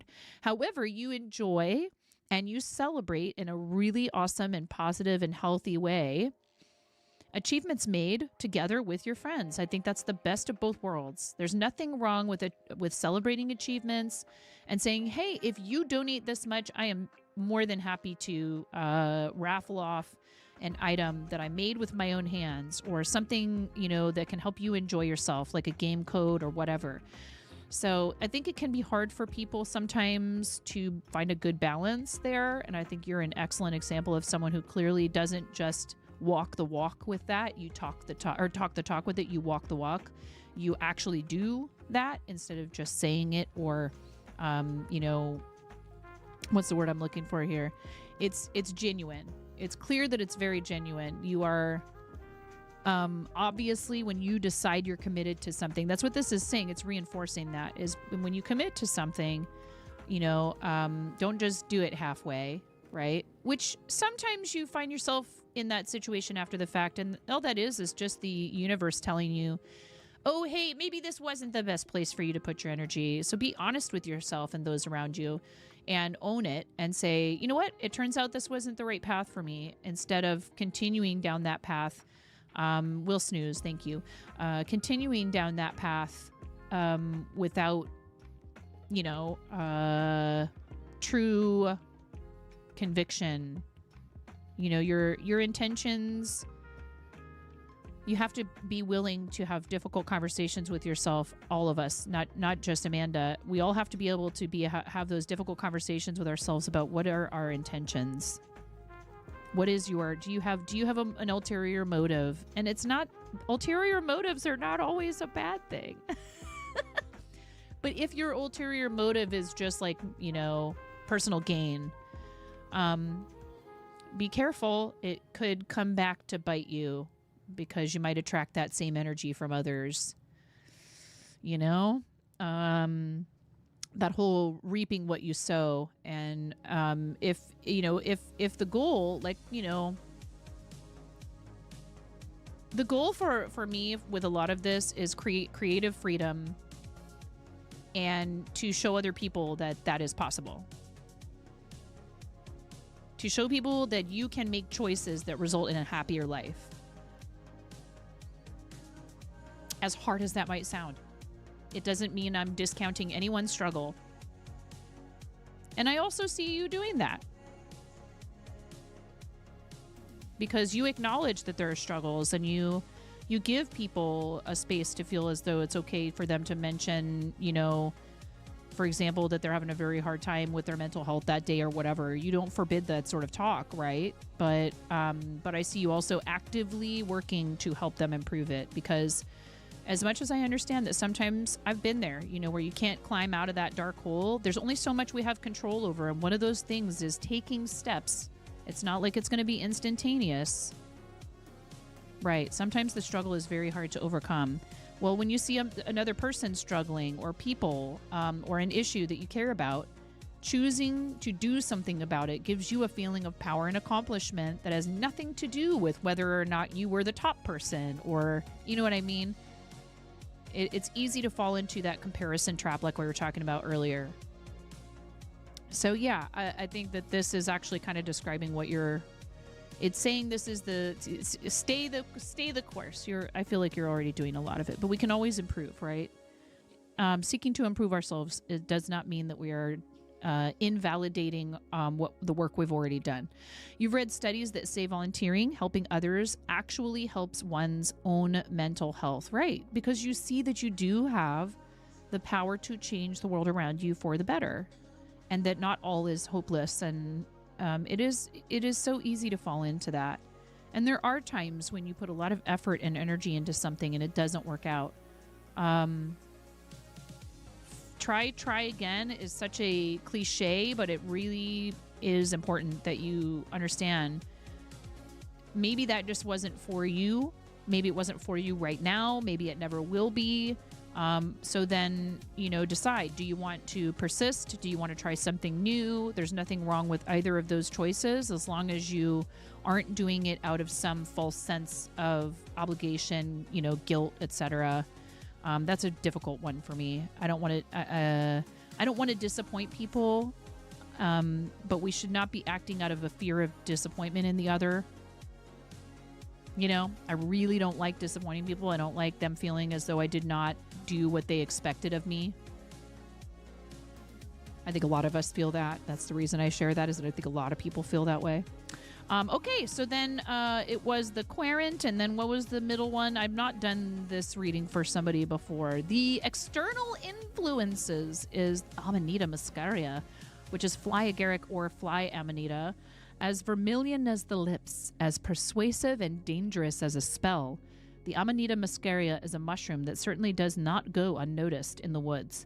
Known since ancient times, used as a bargaining chip, but also as a filter for the intoxication it provided, linked to the dreamlike and visionary world, it has always been considered the refuge of elves and fairies, populating the dreams of many children. It's the classic red mushroom with the white dots that we see so much in cartoons, even in video games and the like.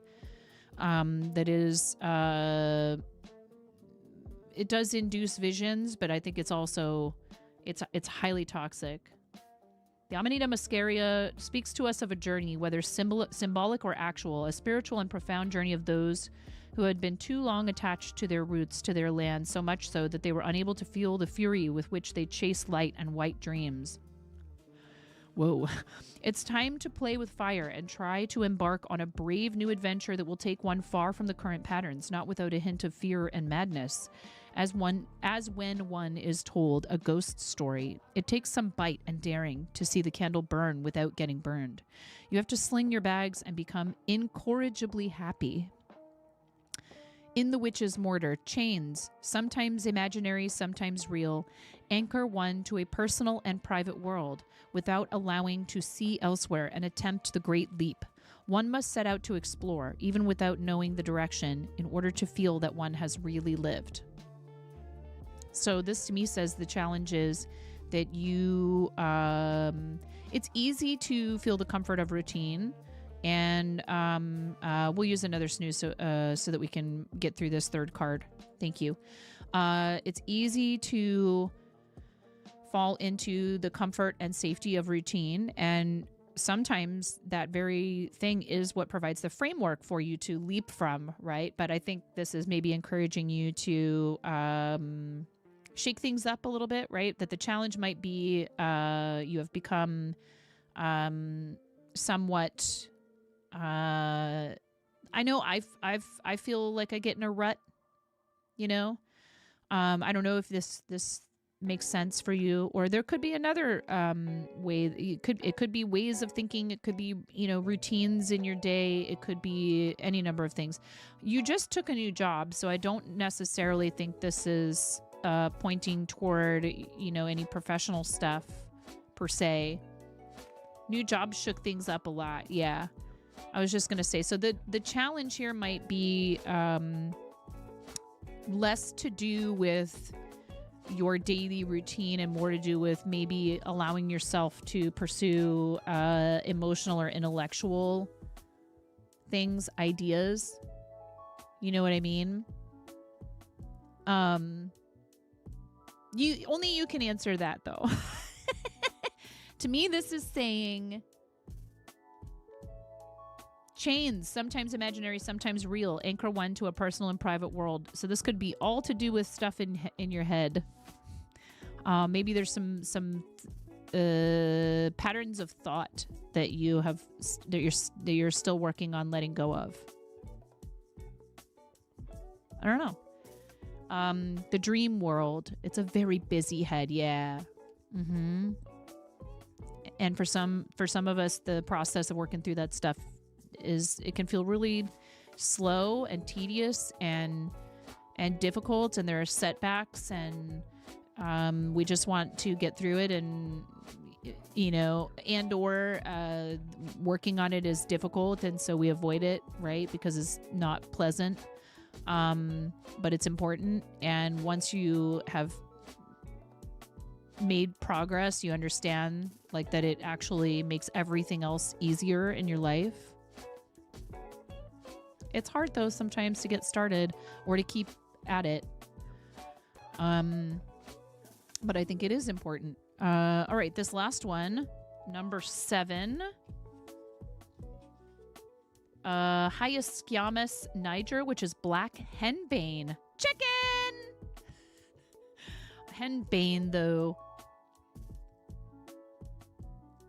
Is it something that chickens eat, not realizing it's poisonous to them? I wonder if that's the reason for the name. Black henbane is a famous poisonous plant, well known in medieval times for its magical and narcotic uses. And what was this? This was the what?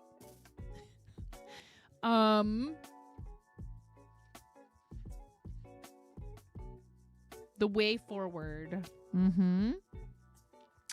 We cannot fail to remember that it is from an infusion of henbane poured into the ear that Hamlet's father dies in Shakespeare's masterful play. A sleep made of nightmares, a starless night, a delirious and suffocating action is the message of this plant. Truth can be as persuasive as its silky yellow flowers. It can be as nuanced as its veins, but it can also be as deadly as its sweet chalice. Henbane was also used in the past in love potions. Do not be subdued by its call. It always hides a secret. This card tells us about confessions and how to deal with them. It tells us that darkness can take over even in honest hearts. We may feel anesthetized by some feelings, as if caught in a whirlpool of tumultuous waves whose origin we do not know, but prefer to face in a boat without oars, pulled by mystery. Larks who speak of the day are not to be listened to. Their words are deceptive. They are fraudulent. They want to sink their roots into our security. The future must be recognized without anxiety. Only by looking the dangerous road in the face and recognizing its treacherous value can we control it and have the upper hand. There are pitfalls in our path, but not so deeply rooted that they cannot be eradicated with a pure and serene heart. In the witch's mortar, to combat the secrets and fears being experienced at this time, we must remember that we are the makers of our own destiny. There is no word, no speech, no chatter that can distract us from our goal of looking to the shining sun. Let us remember the good times beyond the sad ones, the sweet words beyond the vain ones. I think that's fairly self-explanatory. I don't feel the need to add a whole lot to that. Right. So if you're struggling with some thoughts about, it's like you said, to combat the secrets and fears being experienced at this time, we must remember that we are the makers of our own destiny. And thank you, Miro. We'll do ads right after I'm done, which will be shortly. Thank you. And I know pre-rolls are on. Thank you so much. What is really true and what is false truth, and being able to identify them, and also to sift through that to be able to continue on the path that is right for you.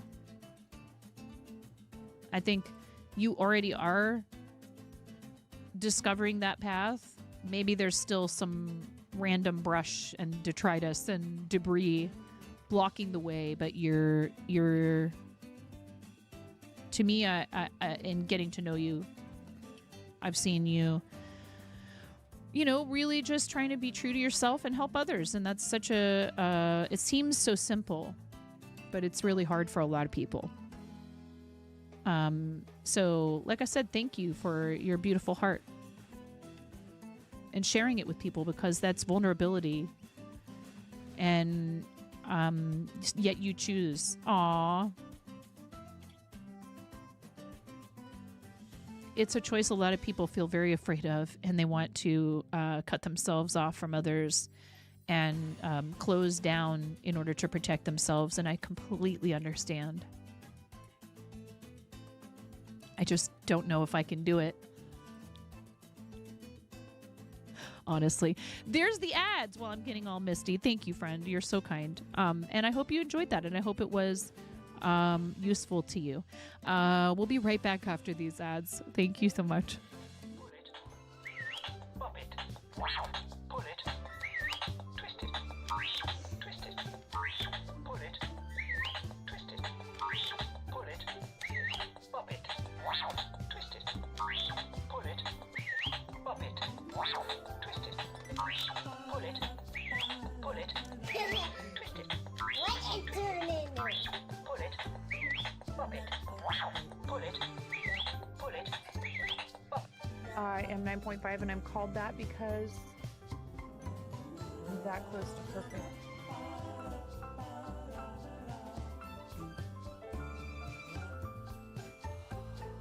I'm tying knots without looking. What? That's what everyone thinks. It's actually because I'm missing half a digit.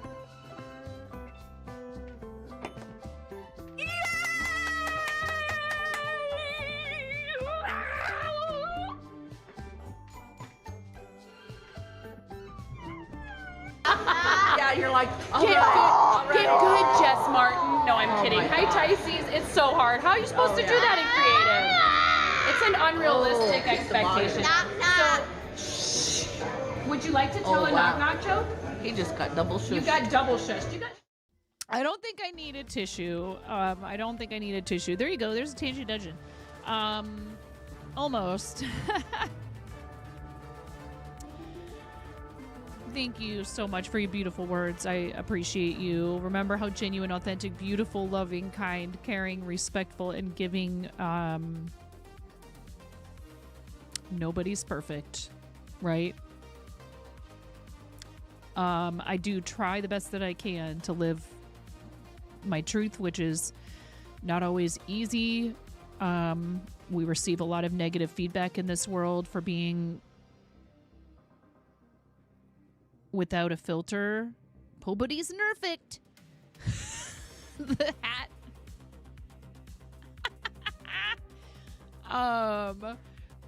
Well, and I'm thankful to the people who taught me certain lessons about being able to withdraw. When I was in high school, I had a good friend, and he lived with his dad most of the time. I think he also would spend some time, his parents were separated, and he would spend time with both parents, but he mostly lived with his dad in an apartment not far from our high school. And we would hang out there to do like projects, you know, work and stuff. We were just friends, but we did a lot of like, you know, we had classes together and we would work on our projects and stuff. And his dad would kind of like, his dad was cool and would like make us coffee. We would hang out and talk. And he was an artist. He was a professional artist. And we had some really nice conversations that I think a lot of teenagers feel like they have a hard time having with their parents, you know, but he was the kind of guy who could have that conversation with anybody. And I went to college in Los Angeles, and I think I was trying to find this friend's number, and all I had was the number for their apartment. And so I called the apartment, and he answered, and we ended up talking for like an hour, his dad and I. And I can tell you for certain there was no nefarious intent there. I never picked up on a single iota of anything odd. And he told me, he said, you know, you should know that you have a very open heart, and it is easy for that to be, you know, I'm paraphrasing, but easy for that to be beaten out of you by this world, and please don't let it. And I feel like you, similarly, that's your desire. But we do sometimes have experiences that give us a lot of anxiety about something like that, or make us want to, you know, shut other people out for fear of them hurting us, or of hurting them, because, you know, that's always a risk we take when we become attached to one another.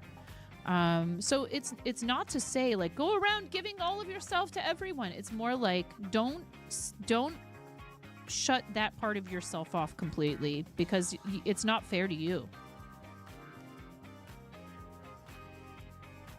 and to the people who you could potentially affect in a positive way, you know. Ella, you're back. Hi, Brianna. We're still on Amanda's reading. Thank you though, Amanda. Thank you so much for being part of our community. I enjoyed that. Again, like I said, I hope you enjoyed it.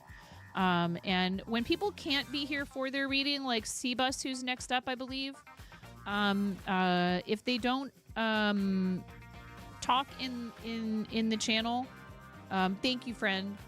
If they don't talk in the channel, so it's Cbus, then Ella, then Red. Cbus, then Ella, then Red.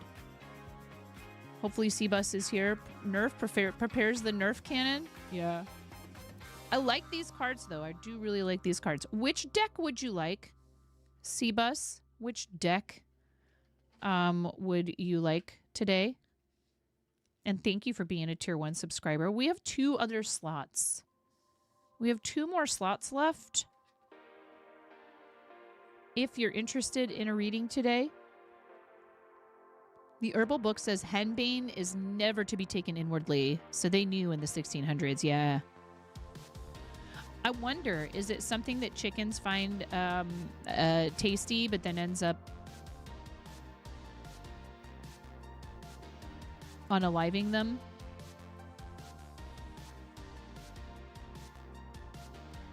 This is actually not the newest deck that I have. If this is the one that you'd like, that's great. We have...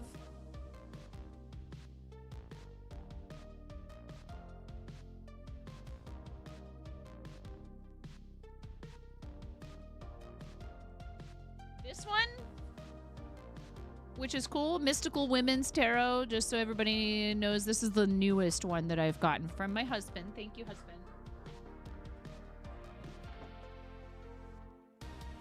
He is super thoughtful and brings me little things from the shop pretty regularly. 20 streams streak! Streaking!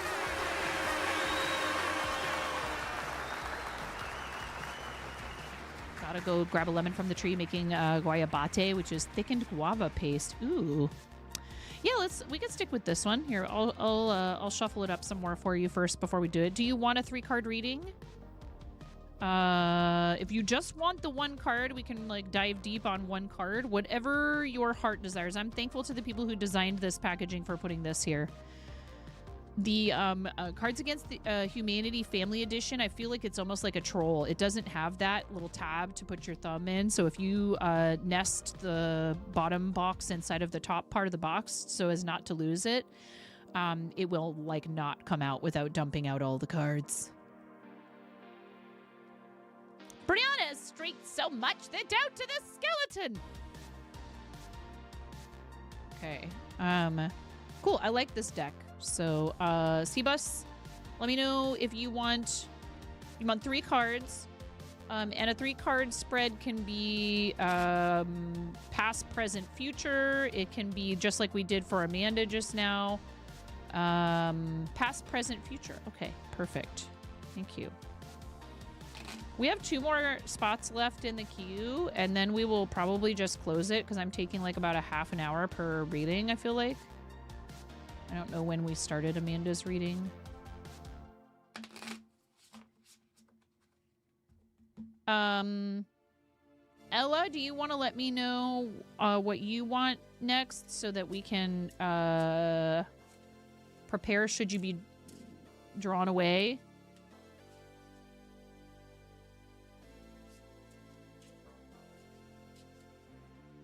It would be nice if they had an option in this Play with Viewers. We started at 1:23. It's almost an hour. I mean, we had an ad break in there and all that. Oh. We started at an hour and 23 minutes into stream. The Mystical Women's Tarot and also 3. Okay.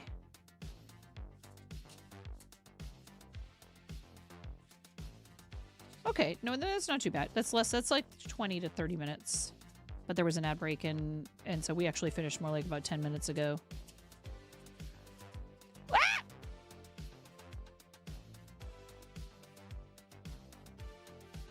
Is this that same card that jumped out before? No, it's not. I was going to say, if this same card jumped out... You have 7 streaks going right now, and one's a 280. Wow. You think that would probably be the easiest way to communicate since time zones? Yeah. All right. I'm going to do one more of these.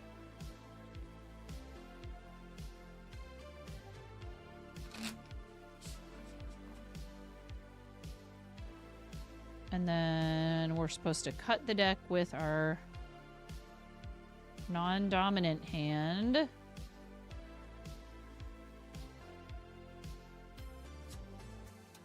There's a command in chat, Redtastic. There's a command in chat. There's a lot of fungi in this. Cbos is a pretty fun guy. Sorry. Am I, though? Is she, though? I don't think she is. Okay, you've got number 14. Wow. Harpagophytum procumbens. Harpagophytum procumbens. Ooh, I see a skull right here. That's not good. Well, maybe it is. 26, Armillaria milea. Ooh, that's a pretty little slug. There's a couple of little slugs there. And number 24, Zingiber officinale. Zingiber officinale, which looks like I think it's ginger. And there's some other critters here too as well. I love this artwork. It's so cool. Past, present, and future. Number 14 is your first card. Harpagophytum procumbens. Devil's Claw. The Claw. Devil's Claw. Very cool art on these. Harpagophytum procumbens. Yes. Purple and curving the devil's claw is an evocative African plant, widely used in medicinal contexts for its many properties. Its suggestive name seems to have been given to it because many animals used to get trapped in its fearsome spikes and to free themselves would writhe as if possessed. A Saturnine and Martian plant, it was used anciently as protection from occult energies, as a magical self-defense. Cling to its benevolence, ask for its blessing, and it will whisper to you that it is true that dangers lurk even in the most beautiful flowers, but that it is equally necessary to remember that everything in life can be faced and fought. The universe, the forest spirit, has in store a road paved with petals and not with thorns. Yours is the path of the wise, of those protected by the supreme forces. Look around you. Have you not noticed surprising happenings? Everything contributes to your realization. The world is leading you to the sacred altar of happiness. Wipe away the tears. They will become a distant memory. Feel the rays of the sun warming your skin and heart, the immense power of unreserved hope illuminating the steps to be taken. You are safeguarded. Someone has cast his loving eye on you. You have found shelter, awareness, a new beginning. In the witch's mortar, tomorrow is never to be feared when it is accomplished with support, with intertwined hands, with the commonality of destinies. Surrender with confidence to the warmth of friendship and love. So, I don't know if similarly, there's seems to be a thing with people, I feel like, who do a lot of stuff for charity. That's a way you can, make new friends, but keep the old. One is silver and the other's gold. Move forward from things maybe in your past where you felt helpless, or like you could use assistance from someone and maybe somebody came and maybe nobody did. One way or the other, you are choosing to make a positive difference for others, right? This is saying, if you've had bad things happen to you in the past, essentially it is okay to move on from them and to bask in. Sometimes it can be so hard if we've experienced negative things in our lives to look around us and find all of the positives. I know I sometimes get stressed with all the things that I need to do, all of the to-do list items and responsibilities, and then I realize that those are mostly related to things that are incredibly positive in my life, and that plenty of people would be happy to have my quote-unquote problems. And I have to struggle with that because sometimes then I want to beat up on myself and tell myself that I don't obviously appreciate what I have enough, and how dare I, and maybe I don't deserve those things. So you have to be careful not to, allow your mind to take that path. But it's saying like, hey, no matter what you've experienced in the past, if you're finding those positives now and have those good things happening for you, you are allowed to enjoy them. And it very well could be due in no small part to a lot of work that you've done to achieve that, right? So don't stop yourself from enjoying it. Number 26, Armillaria malea. Armillaria malea, number 26. The past, may not have been perfect, your childhood or relationships you've had or other situations, but it's not the current time. Like I said earlier, all we have is now. It can be hard to let go of that past. Memory is a funny thing like that. Armillaria malea, honey fungus. What you call me? Honey fungus, common and well-established mushrooms, abound on many tables, cooked in the most delicious and imaginative ways. This is an edible. They're all edible at least once. There's a fungus among us. With their small heads and long stems, they resemble very useful nails. Nails close, lock, tighten, push, strengthen, build, and support. Likewise, honey fungi bring clear ideas, unhoped for epiphanies about tomorrow. There is no need to be suspicious in the presence of the honey fungi. No need to remember what one has learned painfully in the past or the incredible impudence and betrayals one has suffered. I see a theme here. Everything is crystal clear now. Doubts are behind you, and nothing and no one can destroy your achievements. There is intuition and magic everywhere. There is nothing strange or dangerous. You have landed in a fairyland and source of inspiration, where thoughts have the right to run free and bold. In the witch's mortar, the painful mists, the thoughts of the past have been nailed to the wall of remembrance. Now you can and should proceed with clarity and freedom of mind, and be assured that your decisions will be purposeful and expedient. Again, if you're experiencing self-doubt, based on experiences that you had in the past, it's okay to let go of them. Indeed. Now we're gonna get spicy. A little bit spicy. Don't be suspicious. Don't be suspicious. Zingiber officinale, which is just ginger, otherwise known as ginger. Thank you so much for the 5 straight streak, Jesse. The animals are doing great. How are you? I hope you're well. In ancient times, turning to ginger was a daily event to solve many minor ailments. Its healing power was a real panacea for its calming and reassuring qualities. Spicy, energetic, and an aphrodisiac. It was considered a magical root closely linked to the power of fire, capable of awakening personal energy and raising it to the universe.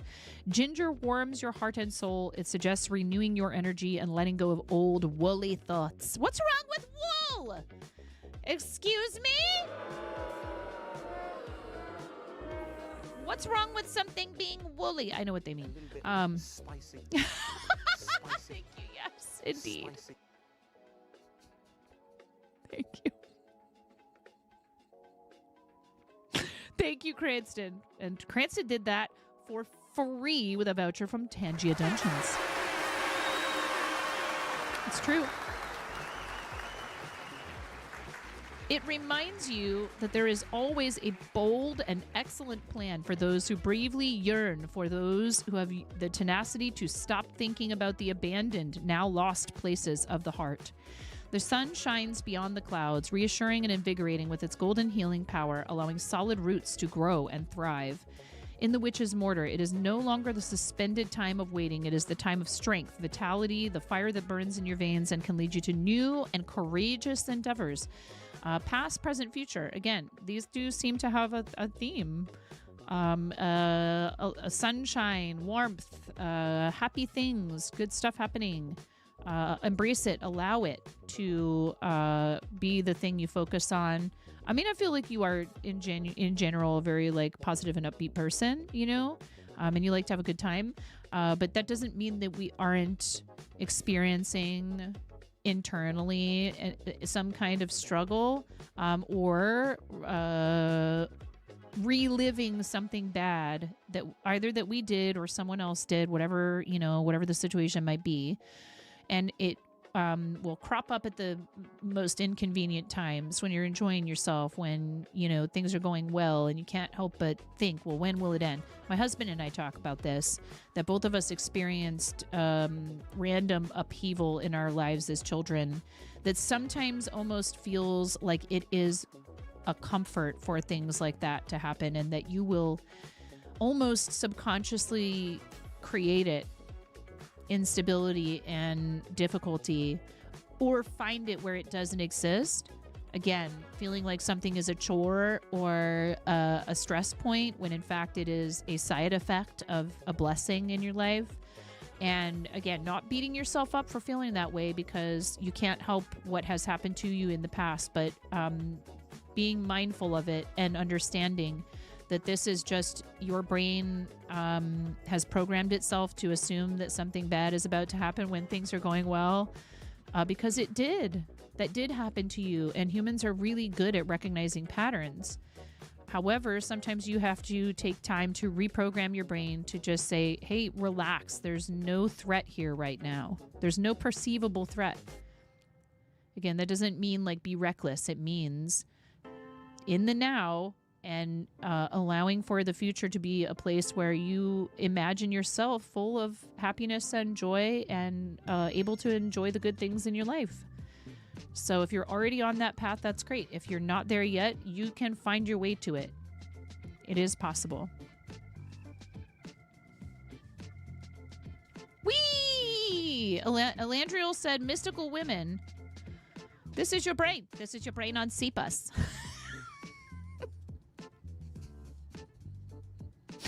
We learned it from watching you, Sebas. We learned it from watching you. That's a different. Those are two different. Dude, those ads. There was like all kinds of ads like that. Thank you. I hope that was useful to you. Thank you for being a subscriber, by the way. If this becomes a thing we do regularly and we have a lot of people waiting, subscribers will get preference in the list, but it will not mean that you will be like barred from joining. That's hilarious, Amanda. Thank you, Seabus, for letting me do that, for being open to it.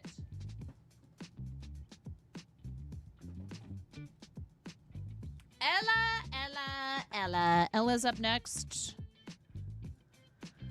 And Ella,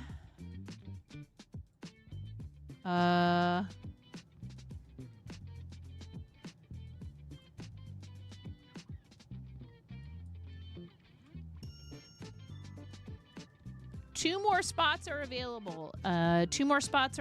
Currently, we just have Ella and Redtastic. If you would like to join the queue for a reading, you can do that in the chat.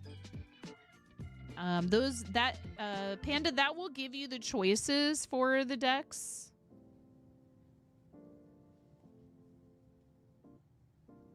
I should have done this. The daily sub goal on tarot days should be, if we hit a certain number, then I will open additional queues or something. I don't know. We can work on it. Also 3, past, present, and future. This is a full 78 card tarot deck, and they are very large cards. Like, I certainly wouldn't be able to.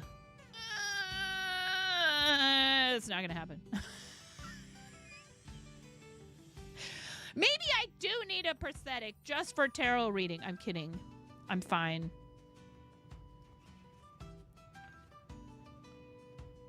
Two more spots. The one thing that I don't know how to do yet, Miro, is to limit the total number of spots to a certain number. You love large cards because bigger art, yes, but they're harder to shuffle, Mirror. They are harder. The box is beautiful, has a magnetic closure. So this is Mystical Women's Tarot by Cécile Rumiguier and Benjamin Lacombe. Cécile and Benjamin. A deck of fearless femmes. 78 powerful cards. On the back it says, from world-renowned illustrator Benjamin Lacombe comes a stunning new tarot deck of mystical women. The 78 full-color cards follow the traditional structure of the tarot. 22 major arcana, each a portrait of a powerful woman associated with one of the figures of the tarot, such as the magician, justice, the devil, and 56 minor arcana. The accompanying booklet contains all the keys needed to guide the reader through a magical journey of self-discovery, how to draw the cards, what the symbols mean, and clues for the interpretation of ancient wisdom. Yes. Yes, let's do that. And I'm going to go check on the animals upstairs. Baby Kitty had a little, as cats are wont to do, had a little vomiting fit today. Gotta love that.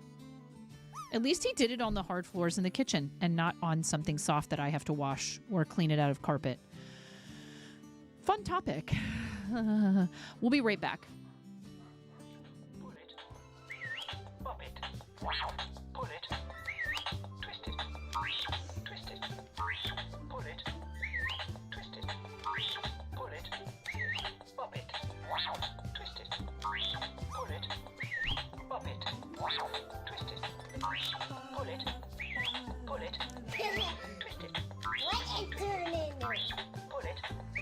Pop it. Pull it. Pull it. Pop.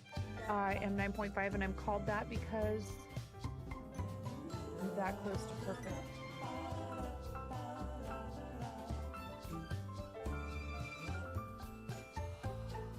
I'm tying knots without looking. What?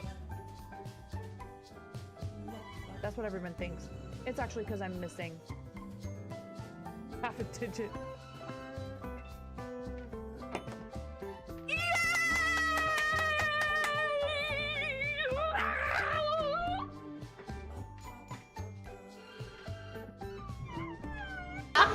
Yeah, you're like, Get good, Jess Martin. No, I'm kidding. Hi, Pisces. It's so hard. How are you supposed to do that in creative? It's an unrealistic expectation. So, would you like to tell a knock-knock joke? He just got double shushed. You got double shushed. You got shushed in stereo. Clip it. You got shushed in stereo. Ha! Whoa! Whoa! Oh! insane. That was my fault. I took it. I have reflexes.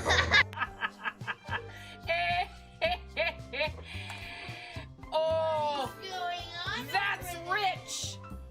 Tumble. Did you? Wait. Tumble.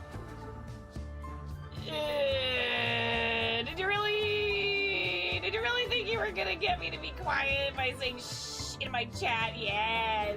All the lows.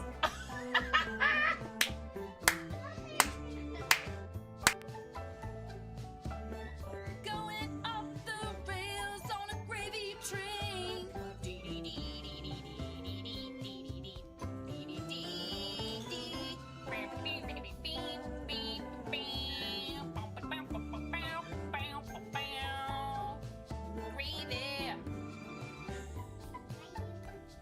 'Cause that's how it goes.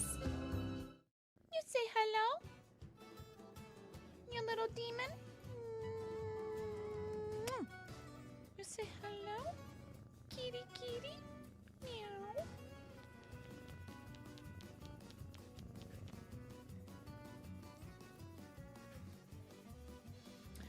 If you start the dungeon, you don't have to type join. You're already in there. You started it! I know, it's an automatic reaction though, right? And you're like, but what if?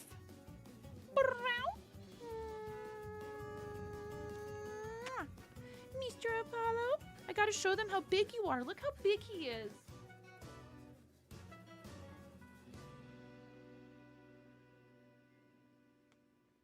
He's a long boy.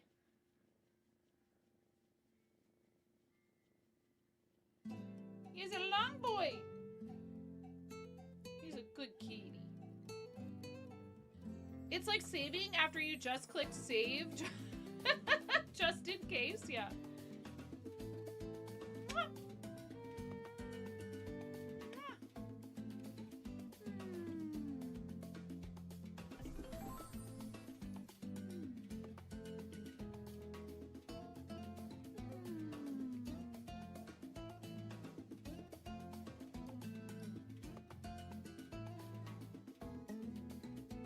He literally cried when my husband left for work today. He was PO'd. He was wailing at the back door when my husband left.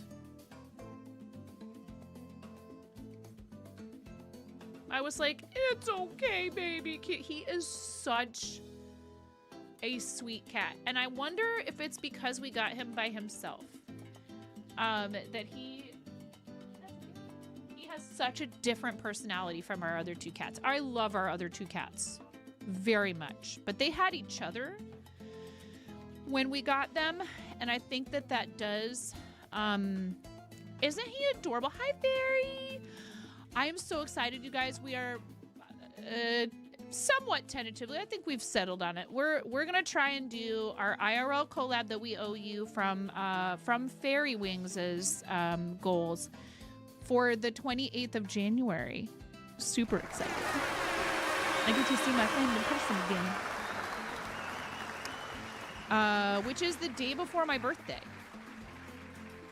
And we were talking about maybe trying to take you guys to a yarn store in Portland so we could check it out. Very excited. One way or the other, we're going to figure out some way to meet up and get together now that I can drive.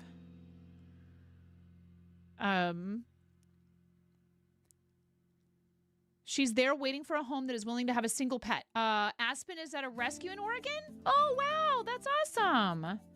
That's really great. You're taking your B-Day off the 23rd and then the week after. We have a lot of friends whose birthdays are in January. A ton. There's always been a lot of January birthdays around me. My mom had like 10 friends who had birthdays in January. My birthday is the day before one of her very best friends. She teases me. You couldn't wait another day and share a birthday with me. You had to have your own. That's not far from here, Amanda. That's cool. There's a feral cat rescue around here. Our friend Bricks O'Brien is celebrating his birthday. The big 3-0, in fact. Kamei is celebrating her birthday all this month. Tons of people. Panfred Nudo. Who else? Miro? I think that's it that I know of. Oh, wait, Miro. It's Miro's birthday in January, too.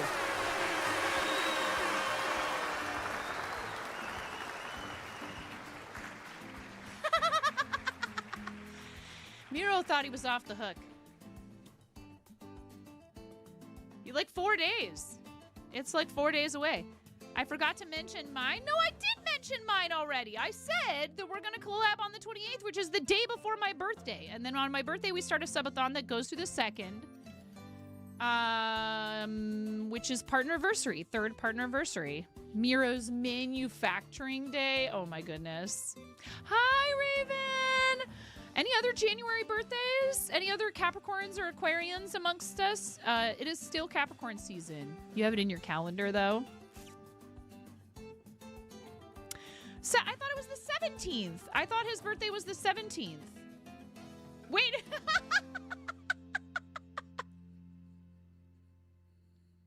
Yeah, 17th. And then Kamei's is the 18th. What day is Brian's actual birthday on? So many people. We have a ton of people who are January, and then I have I have 2 February babies in our household. Happy unboxing day.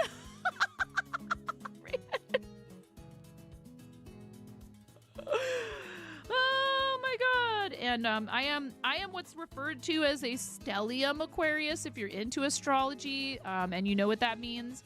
You know, especially with Sagittarius rising in Venus. That's why this folder of buttons exists on my computer, because I like being able to do things like this.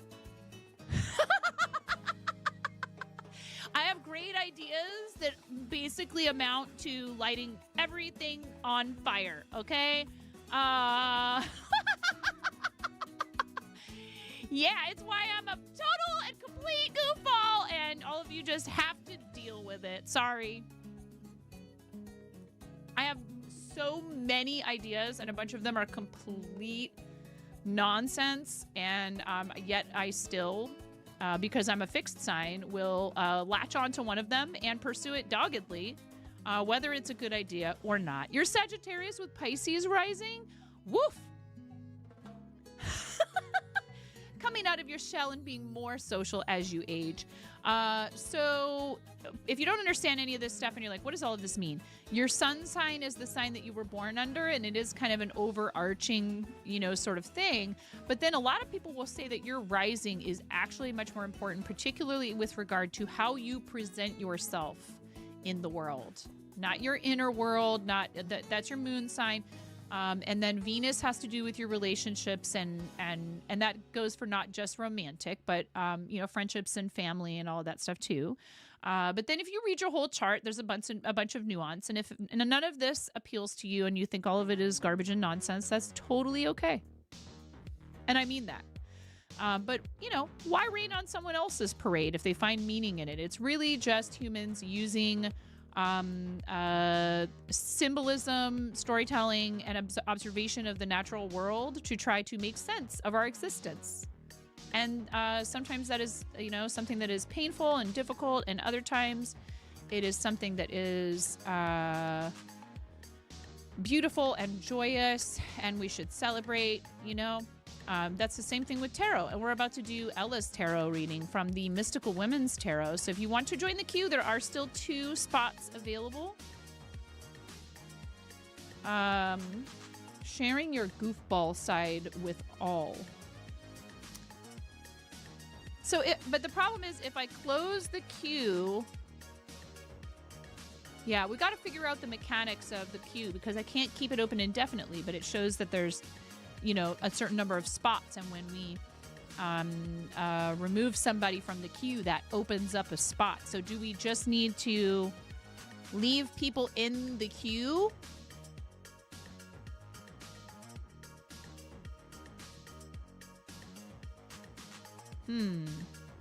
Anyway, this is a cool tarot deck.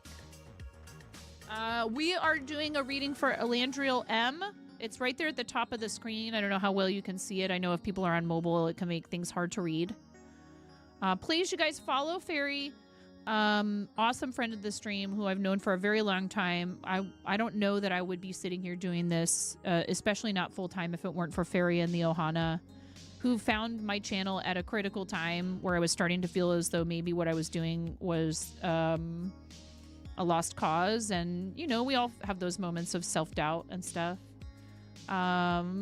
But I think sometimes people find you at the right time for all the right reasons. And it was a huge boost of encouragement, not just about the dollar amount that they contributed to my St. Jude, but that was extremely helpful because I was feeling like, wow, I bit off way more than I could chew, just like I always do. Why do I always do this?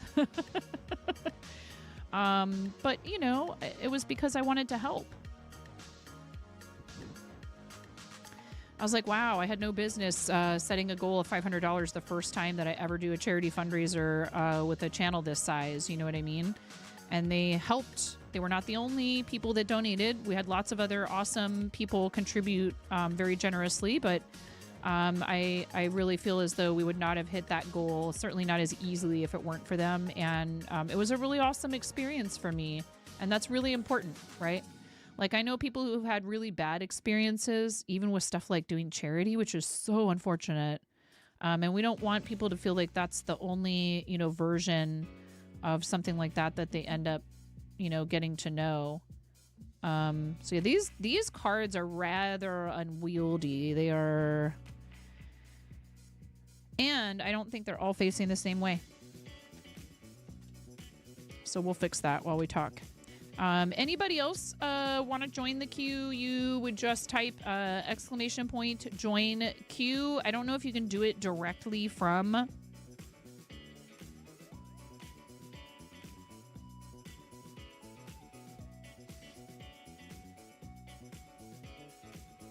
the extension.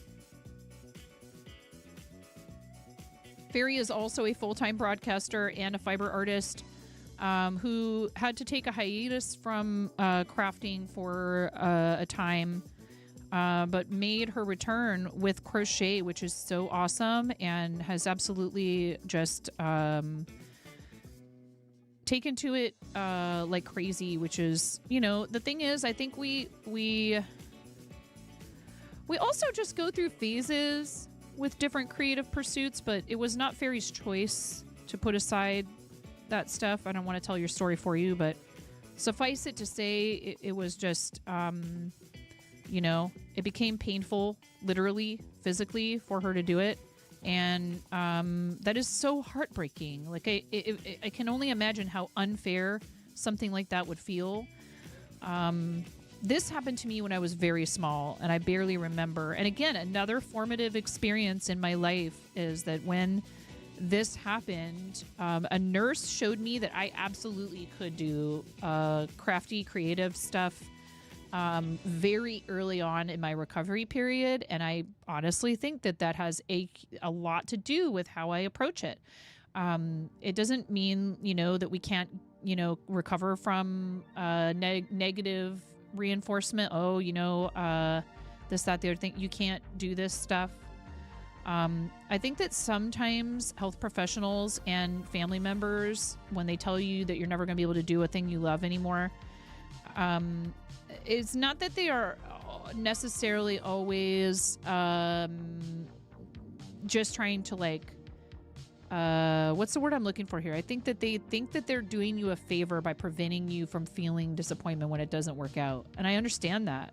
We don't want to see our loved ones hurting. Physically, emotionally, mentally. Unfair. And as an artist, having your art taken from you is like a bit of death of self. It was a long road to recovery, and you're still on that road, likely always will be, and that is okay. Yeah. Exactly. It's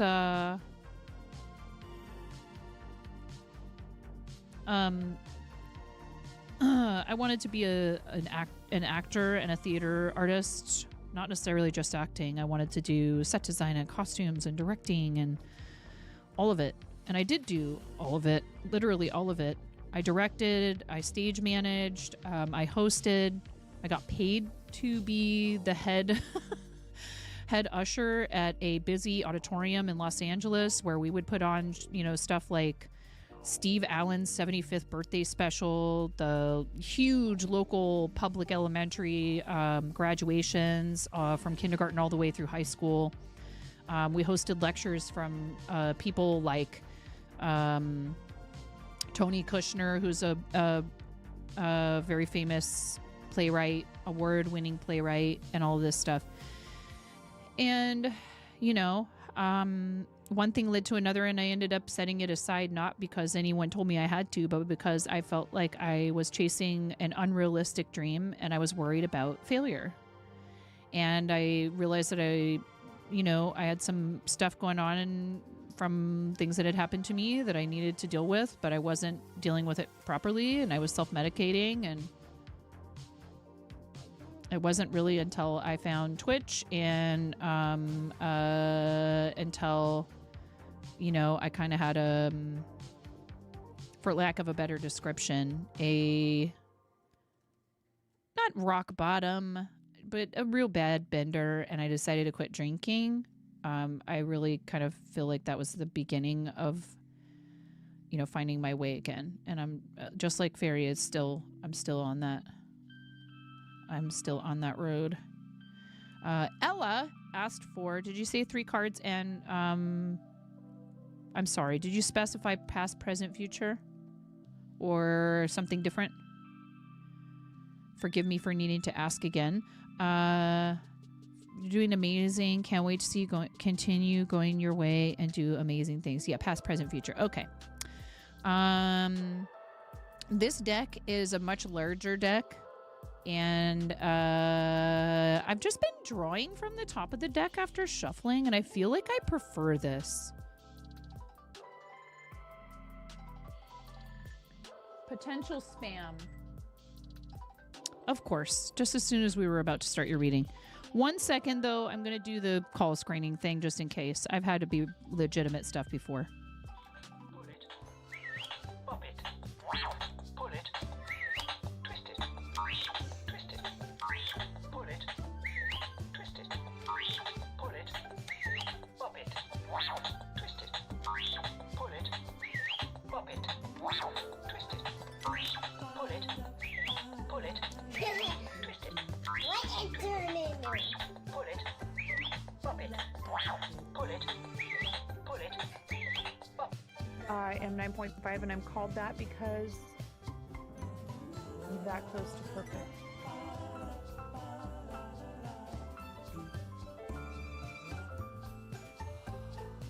I'm tying knots without looking. What? That's what everyone thinks. It's actually because I'm missing half a digit.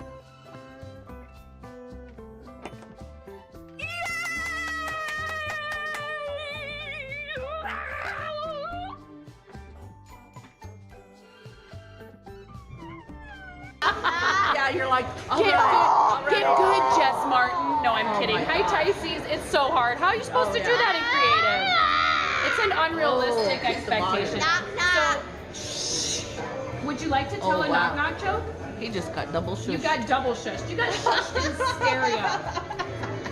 Clip it. You got shushed in stereo. Ha! Whoa! Whoa! Oh, good save. That was my fault. I took it. I have reflexes.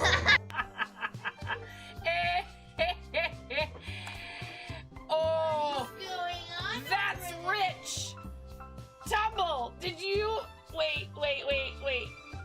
Tumble.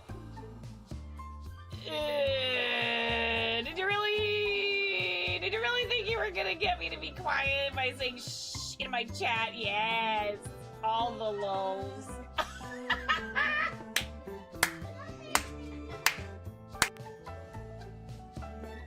Going off the rails on a gravy train.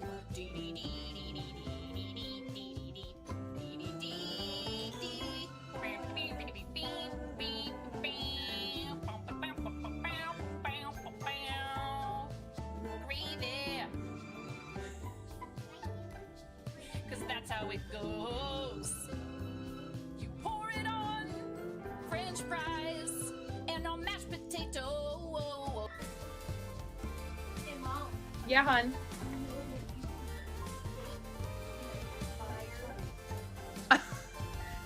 I mean, you can cook steak in a dryer, but do you want to? Is the question. And when the fat renders off of the steak, does it create a fire hazard? I'm sorry, I'm a mother. I can't help but think about these things immediately.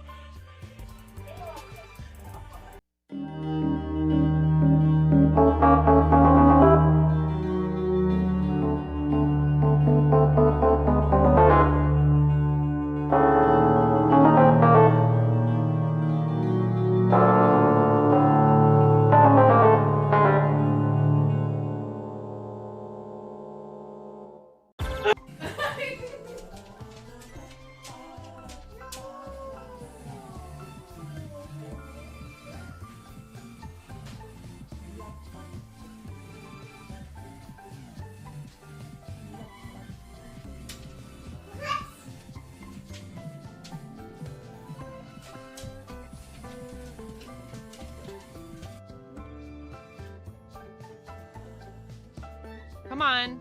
Come on. Come on, White Wolf. Come on, White Wolf. Come on. Come on, White Wolf. Come on.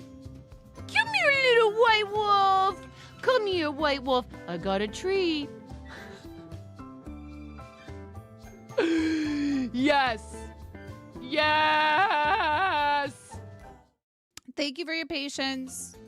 No emergency or anything like that. It was spam. And then some other notification caught my attention and realized I was like, this is not important right now. We need to get back to what we're doing. Okay. Thank you. Thank you. Appreciate you. I did not say sorry. I said thank you. Okay. Ella, past, present, future. Hopefully you are here. If you end up having to leave ever, you can let us know that you're taking off. Great. And then we will send you a timestamp if necessary. But that's also why I'm trying to make sure that the name at the top of the screen is accurate. And when we move on to the next person, whoever's reading it is, we will have it at the top so you know it was yours.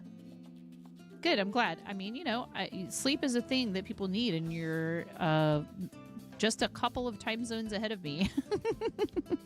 All right. You've got the 10 of Cups. I think these are the cups in this deck. Eremita. And Istrio. 10 of Cups, Eremita, and Istrio. And I do, at this point, like looking through the guide that comes with each set of tarot cards, because I think it's interesting to... no, that's not cups. It is moons. Witches have always loved the moon. Like them, it's Protean with many faces, from the full moon that lights up the night to the dark side she hides from the earth, to her sad crescent smile that leaves the world in shadow. The suit of moon's element is air. These cards evoke thought, spirit, and intellect. Cards in the suit of moons contain a verb and active principle. They can point to problem solving, conflict resolution, interpersonal relationships, or illness. All right, so you have 10 of moons. You're feeling calm and relaxed after a long interior journey and or a successful venture. You've grown and you're now ready to move on. Don't be afraid of change. You're ready for it. I mean, I know just because I know you that you and your husband have been through a lot this last year or two, like a lot. And again, it can feel hard to emerge from that emergency, like panic mode part of your journey when you've experienced something that occupies so much of your mind and your energy and your attention, as it rightfully should, because it's very serious. And I don't know if it's to do with that or something else. Maybe it's to do with, nothing to do with that. But I know that that's been a big part of what's gone on in in your world. And so this is saying whatever it is, you have permission to move forward, to move on from something that, as it said, now you're feeling calm and relaxed after a long interior journey and or successful venture. So this could be something else. It doesn't have to be your husband's illness, but you've grown and now you're ready to move on. Don't be afraid of change. You're ready for it. So maybe it is to do with like that in a peripheral way, because, right, like it had to take precedence. It was a number one priority, right? Was to get your husband as healthy as you possibly could. And so you had to put a lot of other things on hold, which makes sense. But maybe now it's time to revisit all of that stuff. I know that you've been doing a lot more projects now with your spinning and other things like that. So if you ask me, that might be what it's pointing to, but only you can say for sure. Eremitus. I like this deck a lot. It's really cool. It has really, again, another nice detailed guide. Huh. 9.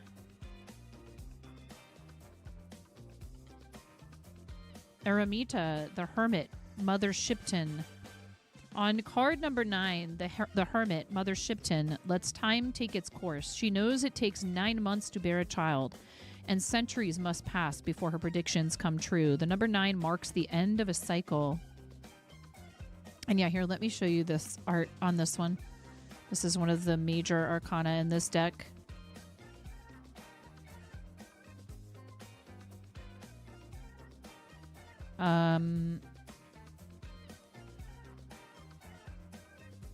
Her story. Ursula Southail? I don't know how to say it. Popularly known as Mother Shipton, was born in Yorkshire in the late 15th century. She was a soothsayer and prophetess, known for predicting the Great Fire of London of 1666, among other disasters. Like Cassandra, her name is associated with catastrophe. But with her acumen and extraordinary knowledge of people and events, she was really just ahead of her time. Her traits. Mother Shipton embodies wisdom, knowledge, and perception of others. Born deformed, she made her difference her strength, a trademark that lent credit to her predictions. Far from seeking to seduce, she takes the time to listen and absorb what the world and its people have to tell her. This card, this is a card of knowledge, patience, and lucidity. With Mother Shipton, you won't be speeding toward your goal. You're going to take time to examine the situation and ask yourself why you're going a certain direction. That will help you find your path, and Mother Shipton is here to help light the way. The dominant color is turquoise, an in-between color like the deep, uncertain night. Mother Shipton seems to glow. Her sight is her source of light. It is an interior light, the light of knowledge, the intelligence of objects and living things. When we don't know which way to turn in this uncertain space, Mother Shipton is all too willing to share her knowledge, but only if we take the time to listen to her and ourselves. Let your intuition shine through and listen to it. The answers are inside. You just have to let them emerge. There's no rush to get what you want. It might be time to stop and ask yourself why you want it. Mother Shipton rests her hunched body on a cane carved with a pattern of knots. The road ahead is never perfectly straight and clear. Find the patience to follow its winding course. Each twist will teach you something. Enjoy the ride. The soothsayer smiles all ears, ready to hear what you have to say. Clairvoyance comes from intelligence, listening, and intuition. Interacting with others can help you grow and learn more about yourself. Mother Shipton's gnarled hands show the passage of years and experience. The twisted fingers end in long nails like claws or talons. The claw. There's a claw theme today. They give her an animal aspect, the airs of a bird. She wears a long black veil over her loose hair, and the iconic black pointed hat that marks her as a witch, according to men's definition, evil. Mother Shipton is free because she knows how to control her desires. She uses the way others see her to her own ends. The hat is time-worn, patched together from many pieces, like her many prophecies that were perceived as threats. She is always on her guard and knows how to hide when necessary so as not to be destroyed. Yeah. We found a witch. May we burn her? Be free, but don't become a slave to your freedom. Know when to stay within the lines. Don't go running into the walls that surround you just so you can yell that you're free. I don't know what that's like. Use your discernment. Play along. You hold the dice. Moths flutter around the central figure. The patterns on their wings resemble a hag's face in profile, like so many dark mirrors in the night air. They are 12, like the months in a year, symbols of metamorphosis. Mother Shipton is a creature of the night. Hi, Petey. Mother Shipton is a creature of the night, a dealer in secrets and darkness, which she happily illuminates in due time. She navigates a world of transmutations and seeks to read its contours. If you don't know where to go, Mother Shipton can be a kindly guide. It's your choice whether you take the hand she is offering. The traveler is never the same at road's end. A transformation is upon you, essentially. Clairvoyance, intelligence, solitude, wisdom, teaching, guide, metamorphosis, discernment, intuition, slowness, stubbornness, patience. It can be easy to be impatient when you feel a change coming on. I just want it now. Istrio is number 1. So that was your present. And this is future. The Magician, Lilith. Lilith reigns over card number 1, the Magician. She is the beginning, Aleph, Alpha. She opens the game and invites you to play. This is a very powerful card associated with beginnings, re-evaluations, and shifts. Lilith looks to the future, including its unknowns and risks. Lilith was there from the very beginning, born from the same clay as Adam and as an equal. But Adam couldn't stand Lilith being over him. When Lilith refused to obey him, she was banished to roam the desert and cursed never to bear children. She became the mistress of winds and storms, a goddess to some, a demon to others, a witch before the word was even invented. Lilith is a rebel, a savant, a temptress. She embodies disobedience in the struggle for equality and freedom. She knows how to say no and says it loud and often, even when it means banishment and the loneliness that comes with unlimited power. This card evokes strength, rebellion, and intelligence. You can succeed at whatever you do as long as you aren't blinded by the anger and pride that might make you prefer being alone and misunderstood to seeking out compromise. Lilith's card is full of reds and greens. The dark green background is almost black. It is the darkness of the womb, the dawn of time, the birth of the world.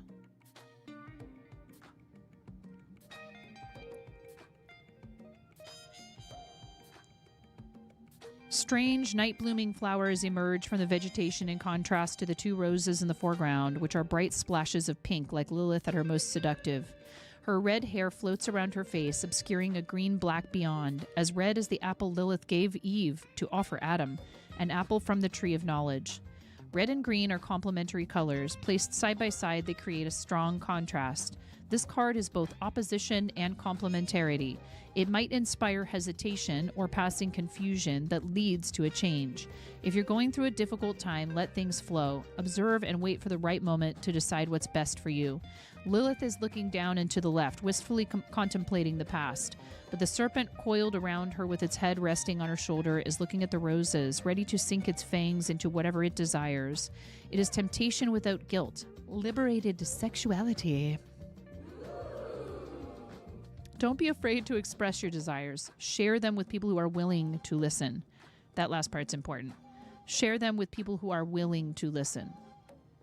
But don't cause yourself pain by trying to convince someone who can't understand.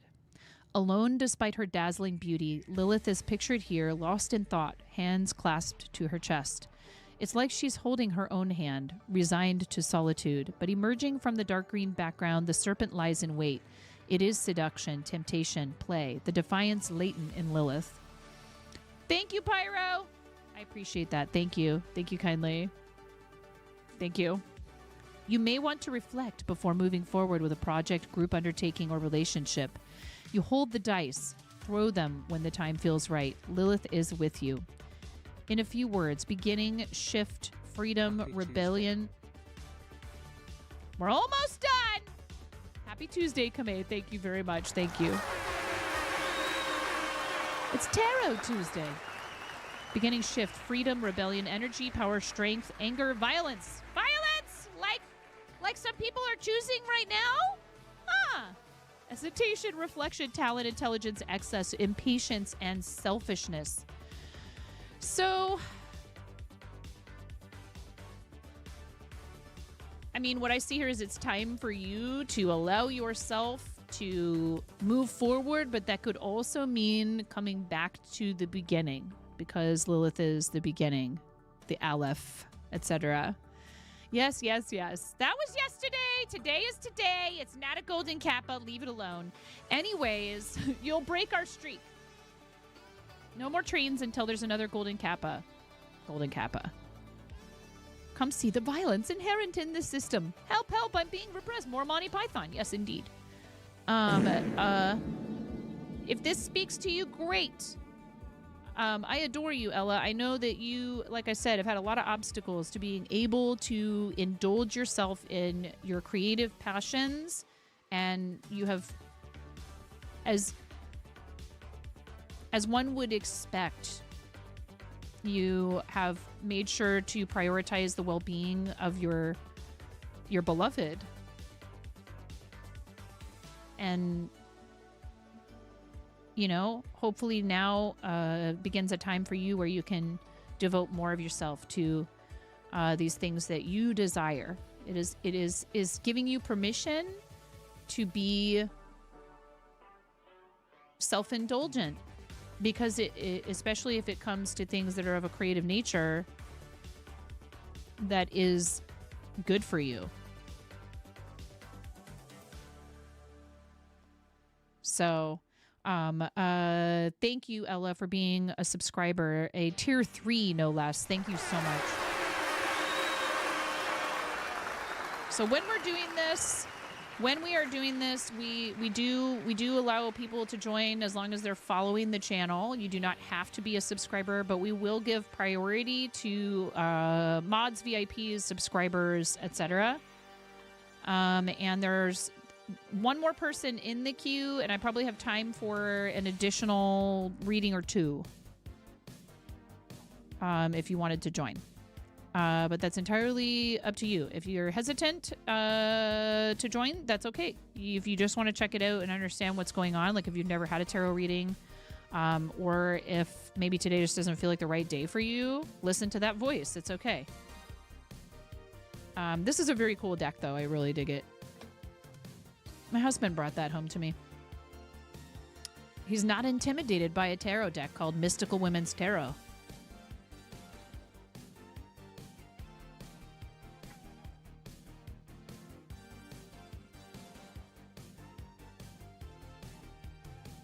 Tis Beautimus. Oh, Red, what one did you want? Red, what deck do you want? It's Red's turn now. Thank you for waiting so patiently, Red.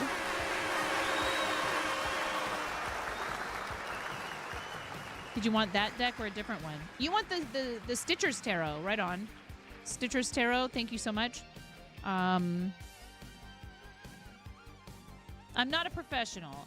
I'm still learning all about this, and I find it interesting and fun. If it does not speak to you, if you have no desire to do it, or whatever, that's totally fine. What I won't allow while we're doing this is for anyone to come in and genuinely like mock the practice of this, because for some people it is deeply spiritual, first of all, and second of all, it just isn't fun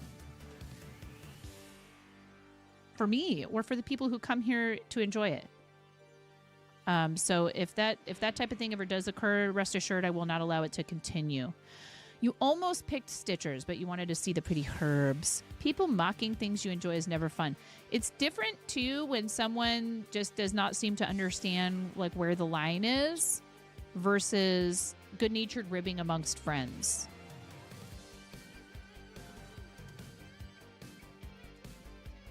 And I'm a pretty patient person, and I have a high threshold for certain things. But what I won't allow is for someone to just ruin it for everybody else. That's kind of part of my job here. You know what I mean? So I give people chances. But after a point, you just have to make peace with the fact that the person isn't going to do what it takes to be a successful member of the community, as opposed to just, you know, I don't know.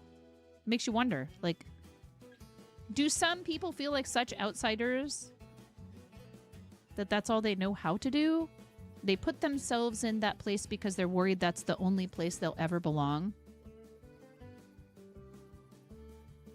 But it's not my job to help them realize that necessarily, you know?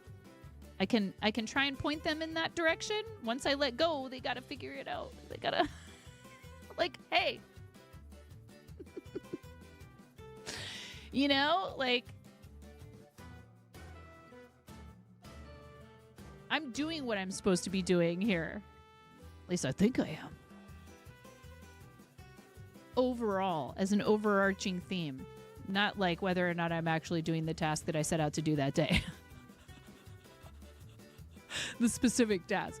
All right, Ella, thank you, my dear. Thank you so much for your support. And Red is next. And I don't see anybody else hopping on this and trying to jump in. Oftentimes, though, they do not, unfortunately. It is extremely unfortunate. So I'm going to just adjust the queue to be a max of 3. Because I can do maybe 2 more if people want to jump on it. But if nobody jumps in by the time we finished Red's reading, then that's totally fine. And we will move on to other things today. I'm not... Or maybe we just end and I have free time to do whatever I want for a little while. Or probably just do chores. But, you know, maybe I'd like... I don't know. I have so much stuff I do need to do. I need to start getting ready to do taxes. I'm sorry. I know I said the T word. Not tarot. Stitcher's tarot guide was available via a QR code that no longer works. Well, when you work for yourself, that process is long and arduous, and you better start it as soon as you possibly can. And I did not set myself up for success this year, so I'm going to have to go through and find all of my stuff. And the tea work is important, though. I know. Okay, we are going to shuffle this deck, which is a smaller deck, so I can shuffle it the way I know how. It's okay. And also, if you, even if you're not a full-time broadcaster, but if you do itemized taxes, you need to look into the changes in the tax law this year in the United States. Because if you received tips, those may be deducted from your income unless you exceed a certain threshold.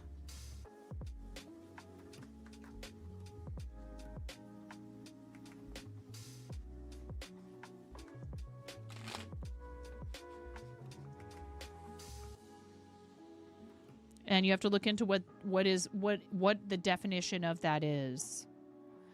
There's not a lot of guidance being provided for this new deduction. So please consult a tax professional if you need to. Make sure you're documenting, especially if it constitutes a large percentage of your income. If you file jointly, there's different requirements, etc. I am not a tax professional. I'm not giving you advice. I'm telling you, make sure you check on this stuff so you, reduce your tax burden. For people who work for themselves, that's a pretty big deal because we have to pay both our share and what you would pay as an employee, and also the employer's share of certain things. But, there's a lot of benefits that come with working for yourself, for sure. Raven, I saw your name in the chat. And I read it out loud. Red, and it starts with the same letter. Redtastic. Do you have a particular, do you want to do past, present, future, problem, obstacle resolution, querent?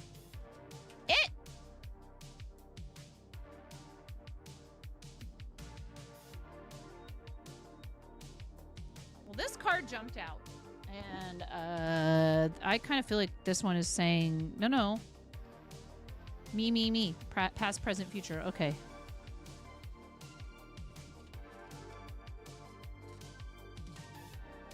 I'm getting a little more confident with this. I think that you have to break in a deck a bit before it will cooperate with this style of shuffling too. Whoa!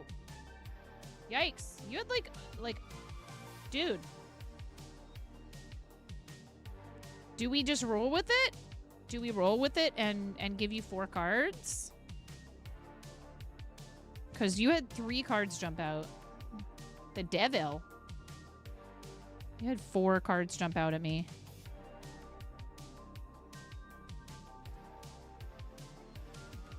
All right.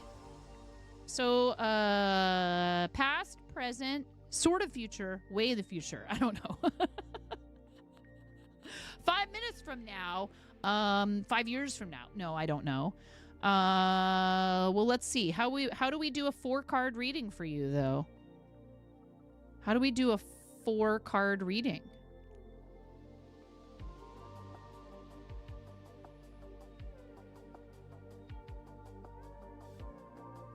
Is the question.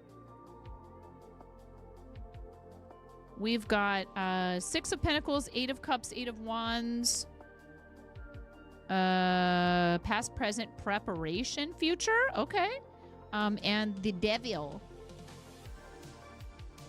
And with this one, because there is no real guide. What's the site that you use, Mirror?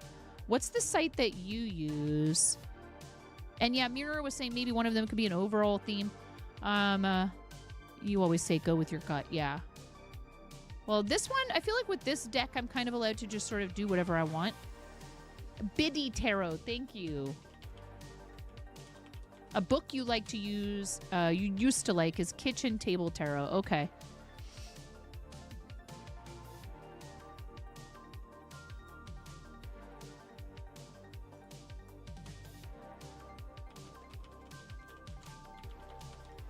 All right, 6 of Pentacles tarot card meetings. So this 6 of Pentacles has a hand lightly grasping some buttons. Imagine Redtastic getting a card that involves buttons.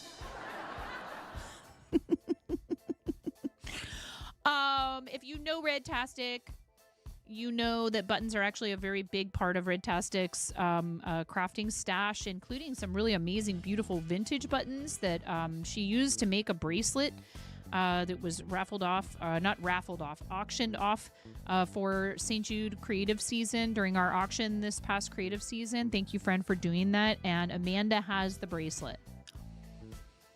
Thanks to an anonymous person who decided that some items, really, their home was clearly with our friend Amanda on Maui. And now it's bracelet on Maui. Perhaps that is your signature card? Signifier card? Yeah. Tarot's limited to Twitch? Yes. Well, to join the queue, you have to... Yes. To join the queue, yes. And hello, Bent Not Broken. Hi, how are you? It's nice to see you over on the tube of you. Thank you very much for joining us over there. We are simulcasting. The queue is an extension that exists on Twitch. I don't know if it would be possible to configure something like that would, work across 2 platforms. So Twitch is my main content creation platform, but we are trying to build up over there to partner level 2 specifically, but just to, see if we can find more people through whatever means necessary, right? But you're more than welcome to hang out on either side and just watch and listen if that's what you prefer. I can add people manually and no one else has joined. So if you would like a reading, just say the word in YouTube chat is totally fine and I'll add you to the queue myself. Raven has joined the queue, so we have 1 more spot left. If you'd like it, Bent Not Broken, it's all yours. We do ask respectfully and politely that you're at least subscribed to the YouTube, following the Twitch. You don't have to do both. If you don't use Twitch, that's totally okay. I feel like it's a pretty small ask. And it's an ask. It's not a demand. But in order to join the queue over here, you have to be a follower. You sent a short VOD of your card reading guide for my viewing. Ooh, thank you. You're already following on YouTube. Great. Perfect. I can't see that necessarily on YouTube.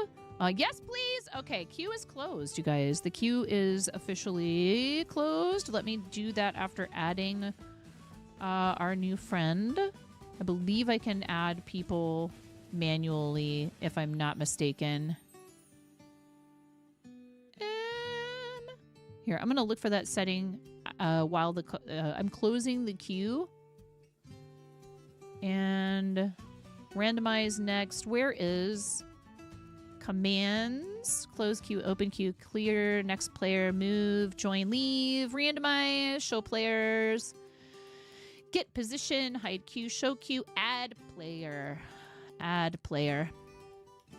I found it, but I have to open it back up before I can do that. Thanks for joining us. I appreciate it.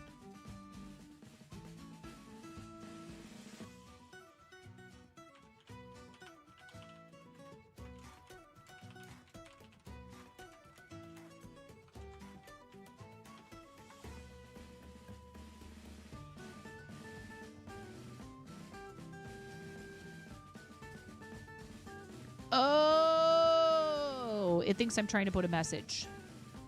It's okay. I tried to put like YT. So here I know what I'm going to do is I'm going to say, get this out of here.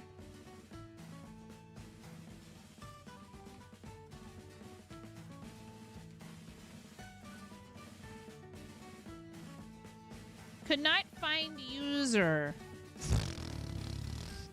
Womp womp. Okay.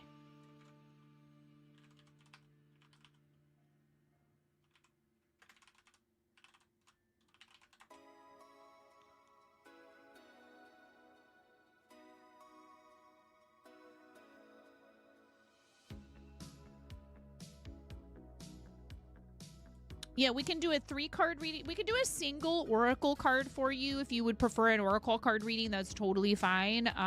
So up to a 3-card reading. We're ending up doing a 4 for my friend who's a really regular Twitch chatter and longtime subscriber, just because 4 cards popped out. I reserve the right to adjust any of this at any time, of course. But we're rolling with it here because 4 cards decided to jump out.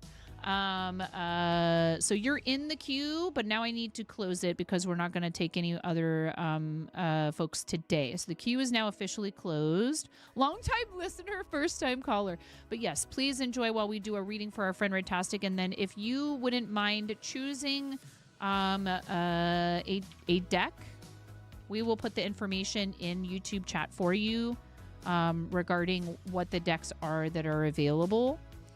Let me copy this text and paste into YouTube chat. Hopefully the whole thing. Nope. It says I can't because it's too long.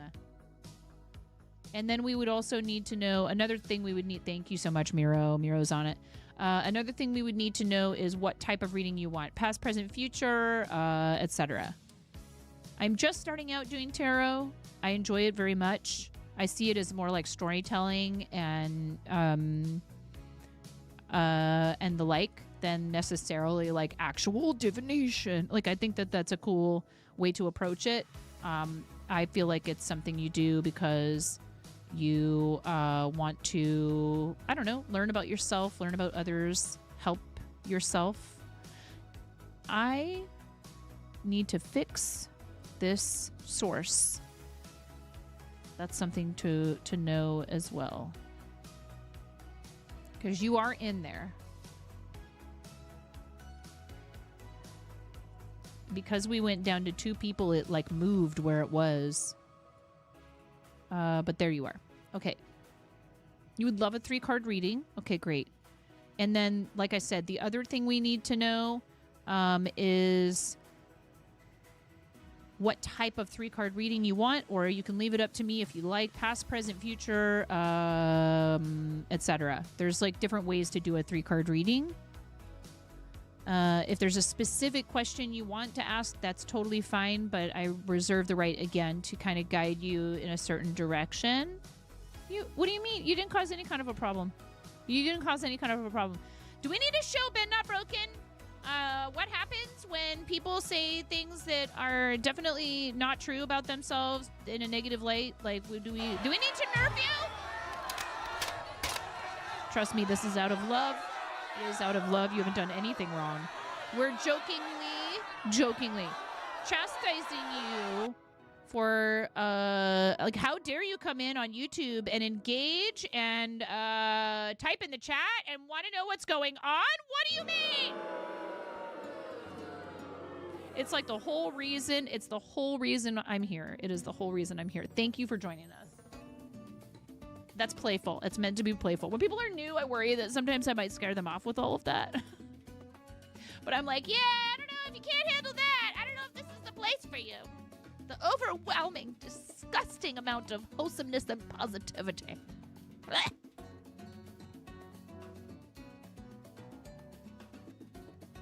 You really needed to get hit. You did. Yeah, that's what you needed.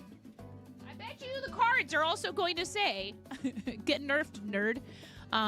What? I can chat with you? Whoa, wild. Flexing your golden kappa. Thank you so much. Okay. All right. Red-tastic with a past, present, preparation, and future. Past, present, preparation, and future. We're doing 4 cards for Red-tastic because 4 cards decided they needed to pop out. That's, I don't make the rules. How's it going, Tech? I do not make the rules. I am not but a vessel. So this is the 6 of Pentacles. This is the Stitcher's Tarot. And let me hold it so it's doesn't have like a massive amount of glare, so you can actually see the artwork. I am aware of the camera issues, just in case you notice that there's a bit of video glitching. I'm aware of it. Thank you, though. You don't need to let me know about it. I know about it, and we're doing what we can to try and get that fixed at some point. Identifying what is the actual source of that issue has been difficult. Okay.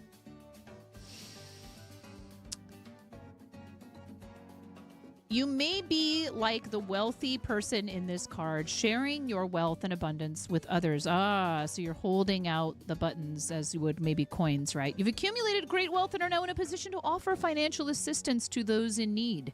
You give generously through charitable donations, tithing, or fundraising, and enjoy the good feelings associated with helping others. Even if you are not financially wealthy, you offer up your time, energy, love, and support to those who are in need, knowing it will be appreciated. Does this sound like the Red-tastic that we know?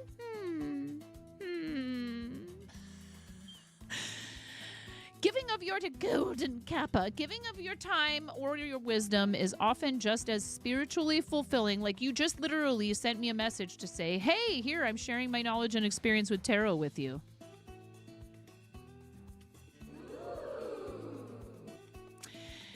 Giving of your time or your wisdom or your skills or your materials that you've amassed, your very special and unique materials, is often just as spiritually fulfilling as giving away money or gifts, and the intangible gift of your presence is received just as well, if not better.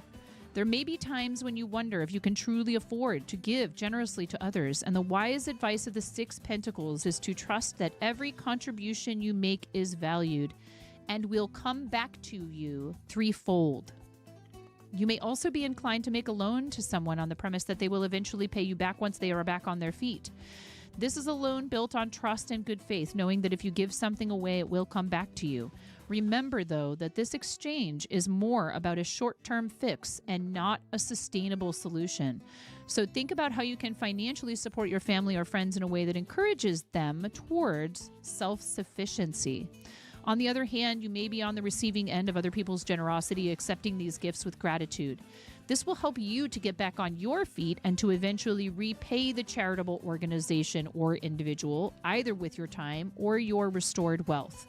You also need to identify ways in which you can become more self-sufficient in the long run. I'm snoozing those, Miro, just so you know. The risk of accepting charity is that you become dependent on it and cannot look after yourself. Be mindful that you are not growing submissive or noticeably desperate as a result of the charity that someone else is providing you. Finally, the Six of Pentacles is a card representing financial harmony. The amounts flowing in and out are in balance, and you are thankful for what you have and happy to share with others in need. I already know all of this to be true about you, so I'm not surprised at all. Not surprised. Not at all surprised. That's past, so, you know, you do have a history of doing these things. This resonates. Eight of Cups is the next card. So this is present. Eight of Cups. And I'm using biddytarot.com, but there's plenty of places. Disappointment, abandonment, withdrawal, escapism. When the Eight of Cups shows up in a tarot reading, you may feel compelled to walk away from a disappointing situation. It could mean turning your back on an unfulfilling relationship, job, career path, living arrangement, or creative project that was once a source of great happiness to you, but now only brings you pain. You have invested yourself emotionally, but despite your best efforts, are disappointed. It hasn't turned out the way you had expected it to, and you realize that you are no longer getting anything out of this situation. Now the only choice is to put it behind you and move on with your life, even if it brings you sadness as you say goodbye. The Eight of Cups suggests that you sense that something is missing, particularly on an emotional or spiritual level. And instead of waiting around for things to get better, you know you need to leave that unfulfilling situation. It may not make sense to others because on the face, it looks as if you have everything you had wished for, but deep down, you know it's not serving your highest good, and it's time for you to let it go and move on. The Eight of Cups can be a sign that you are trying to escape a problematic emotional situation or avoiding some major psychological issues and concerns. The cup in the foreground represents emotional issues that the cups, and look how they're all like, it's getting dire here. You know, this is going to start spilling out. The cups in the foreground represent emotional issues that remain real and present in your life. They're piling up. Yet you are trying to pretend as if they no longer exist, refusing to deal with them. You may repress your emotions or refuse to have open conversations with others about what's happening, instead preferring to pretend as if everything is okay or avoiding the scene altogether. The Eight of Cups invites you to ask yourself, what brings you joy, contentment, and fulfillment on a deeper level? Without it, you might pursue goals that fail to give you the satisfaction you're seeking. For example, you may think being in a long-term relationship is what you want, but when you manifest it, you realize that it's not just the long-term relationship you want, but a deep soul connection with someone. If that's not there, then the relationship will not fulfill your needs no matter how long you stay together. So if you find yourself repeatedly in these Eight of Cups situations where you have no choice but to walk away, spend time exploring what will bring you true happiness and realign your goals with your values. Wow. Wow. Real talk. Tough love. And it's a hard place to be in. It is. Because we all want connection, and sometimes we will fabricate it even where it doesn't exist because we feel like that need's not being fulfilled. But that is not the way. And then Eight of Wands is preparation, according to your request. And I am totally open to that. Eight of Wands. The Eight of Wands. And I love that in this art there are multiple different types of quote-unquote wands that we use in fiber arts. Well, there's different wands in the different cards in the wand suit. Some have depict knitting and crochet tools, and others just one or the other. This particular card has 8 straight knitting needles as the wands, which is pretty cool. And some red yarn. I love this deck. Okay. This says, the Eight of Wands says, the struggles of the Seven of Wands have now all but cleared, and you have the freedom and space to move forward with your plans once again. This 8 is a dynamic card containing a high level of energy that propels you forward to reach your goals at a much faster pace than ever before. You can expect to be very busy, but this is one of those good busy periods during which you are enthusiastic about the progress you are making. The Eight of Wands encourages you to go with the flow. Don't resist it. Everything is moving so fast right now, so make the most of this forward momentum to manifest your goals and dreams. Allow the energy of the universe to flow through you and propel you closer to your goal. Trying to slow things down because you're not ready or you're fearful about the unknown will just waste this opportunity. Use the energy instead to fuel positive change and produce significant results. The Eight of Wands also invites you to be laser focused with your intentions and actions. Determine what you want to manifest and then align all of your resources and energy to focus on that singular goal. Remove all distractions and devote yourself to the task with total concentration, determination, and will. Do they know they're talking to a crafter?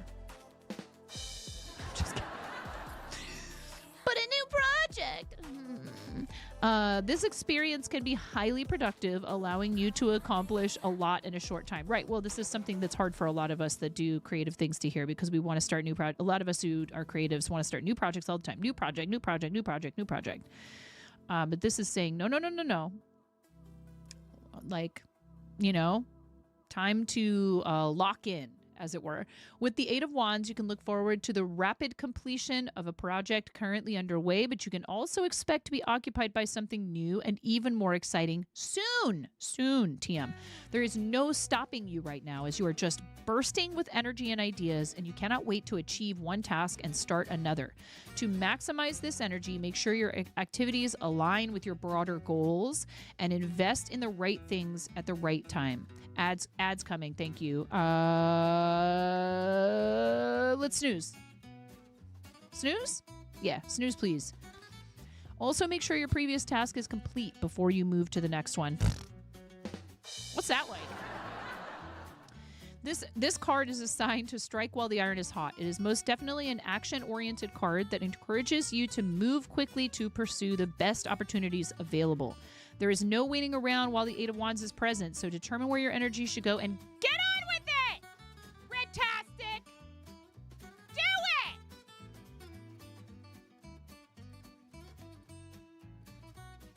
Often, the Eight of Wands suggests air travel, a short-term or whirlwind trip, such as a business trip or holiday. You may even enjoy being part of a tour group that visits 10 countries in as many days. You did just travel.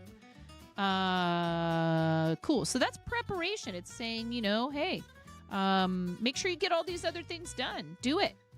Because maybe the future is something that is waiting for you, and you need to be ready for it. But maybe your future is the devil? The devil. You are going traveling again soon? See? Wow. To Europe to hang with your daughter? Let's freaking go. See? All that generosity and love and support coming back to you threefold. You get to go travel and see your daughter and have amazing experiences. I love it. So this is actually rather possible. That's great. That's really cool. So the devil isn't always necessarily a bad thing. The devil card represents your shadow or darker side and the negative forces that constrain you and hold you back from being the best version of yourself. You may be at the effect of negative habits, dependencies, behaviors, thought patterns, relationships, and addictions. You have found yourself trapped between the short-term pleasure you receive and the longer-term pain you experience. Just as the Lover's card speaks to duality and choice, so too does the devil. However, with the devil, you are choosing the path of instant gratification, even if it is at the expense of your long-term well-being. In effect, you have sold your soul to the devil. The devil card, thank you for clipping. The devil card often appears when you have been tricked into thinking you have no control over your shadow self or these negative forces, and that you can never break free from their hold. You believe you need it and you must have it, even if it means going against what you know to be right to obtain it. Deep down, though, you know it's to your detriment, and you are only doing yourself and often others a disservice when you cave in to these lower needs and desires. To break free of these negative patterns, you need to acknowledge the hold they have over you and the impact they are having on your life. For example, the first step of Alcoholics Anonymous is an admission. We admitted we were powerless over alcohol, that our lives had become unmanageable. When the devil shows up in a tarot reading, see it as an opportunity to bring these negative influences into your conscious awareness, so you can then take action to free yourself from their hold. You love my energy? That's probably a good thing if you want me to do a tarot reading for you. Shine your light on the negative patterns that have been standing in your way for so long, and over time you will loosen the grip they have on you. Given that the devil is a major arcana card, it is unlikely that you will be free from your addictions and dependencies overnight. It may be a recurring pattern for you, and it will take a tremendous amount of willpower and strength to free yourself from their influence. But know this, it is possible, and it is up to you to make it happen. On the positive side, the devil can also show a powerful attachment between two people, such as a mom and her newborn, or a new romance still in its honeymoon phase. Be careful, though, because with the devil card, this healthy attachment can turn into an unhealthy, codependent relationship if you lose connection with your inner guidance or don't protect your personal boundaries. The devil can also represent sexuality and your wild side. You may be exploring, well, some topics that maybe aren't the best for a PG-13 channel. If you can do this in a safe, sacred space, it can be a very enriching experience. It's true. However, it has the potential to turn into something that may be unsafe or detrimental to your well-being in the long term. So again, set clear boundaries, choose your partners wisely, and have your safe words ready to go.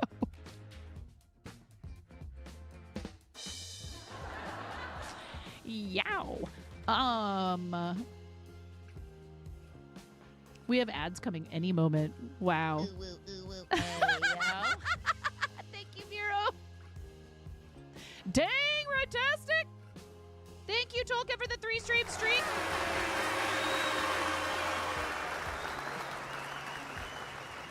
You are a Scorpio and you make not apologies. Yeah, Scorpios have that. They have that very seductive and sensual side for sure. They do. It doesn't mean that's always like they're always on that. That I think this says it all. Honestly, I don't think I really need to interpret much. I think that it's pretty clear. It's saying have a great time on your trip. You've earned it. This is your abundance coming back to you threefold. You get to go and travel and see your daughter and spend time with somebody you love and care about. Just don't overdo it. Just don't overdo it. We love you, Redtastic. Ads are coming. There's nothing I can do to stop them. Thank you so much, everyone, for being here. We have Raven up next. Raven, let me know what deck you want and how you want your reading done. And if you can keep that in mind as well. I think we already got your answers, Bent Not Broken, but we're doing Raven's reading next, and those are our last two. Thank you, guys. We'll see you on the other side of the ads. Pull it. Twist it. Twist it. Pull it. Twist it. Pull it. Pop it. Twist it. Pull it. Pop it. Twist it. Pull it. Pull it. Twist it. What is turning? Pull it. Pop it. Pull it. Pull it. Pop. I am 9.5 and I'm called that because I'm that close to perfect.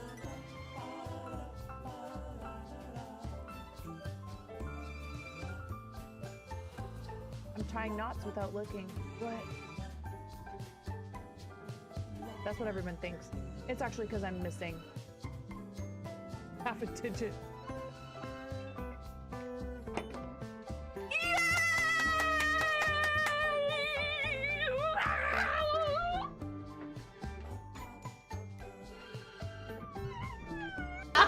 Yeah, you're like, Get good, Jess Martin. No, I'm kidding. Hi, Tysees. It's so hard. How are you supposed to do that in creative? It's an unrealistic expectation. So, would you like to tell a knock-knock joke? He just got double shushed. You got double shushed. You got shushed in stereo. Clip it. You got shushed in stereo. Ha! Whoa! Whoa! Oh, good save. That was my fault. I have reflexes.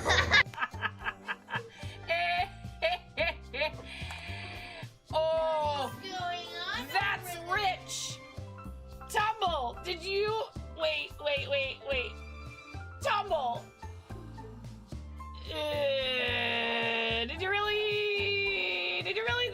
gonna get me to be quiet by saying shh in my chat. Yes. All the lulls.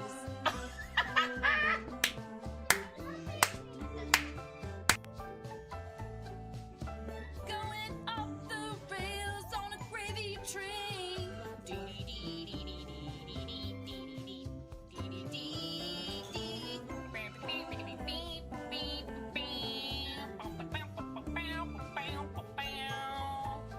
Gravy. 'Cause that's how it goes.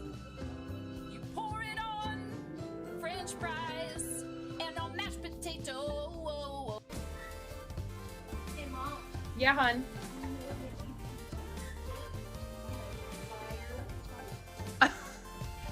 I mean, you can cook steak in a dryer, but do you want to? Is the question. And when the fat renders off of the steak, does it create a fire hazard? I'm sorry, I'm a mother. I can't help but think about these things immediately. Oh no. Ooh.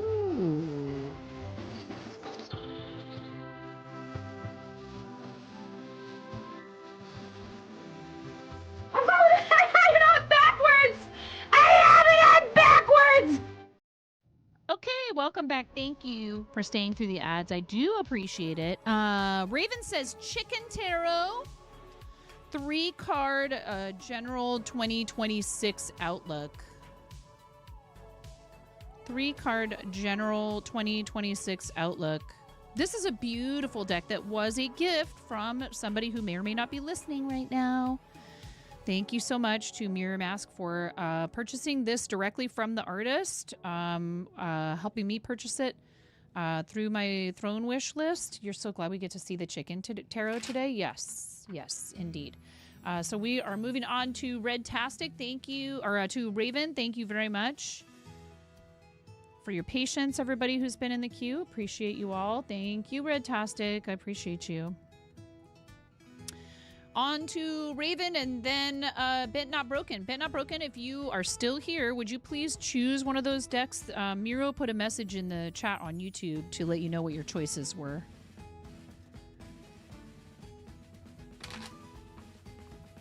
Beautiful artwork on this. All of it done completely by hand by, and I'll have to straighten these out, by an artist by the name of Claire Donaldson. Very beautiful artwork. Yeah, see a bunch of these are upside down. We will fix it. Raven asked for a general 2026 outlook. Yeah, these are all kinds of upside down. Or I should say, almost every other card. I must have shuffled them funny at some point. Or maybe a bunch of them fell on the floor. Who knows?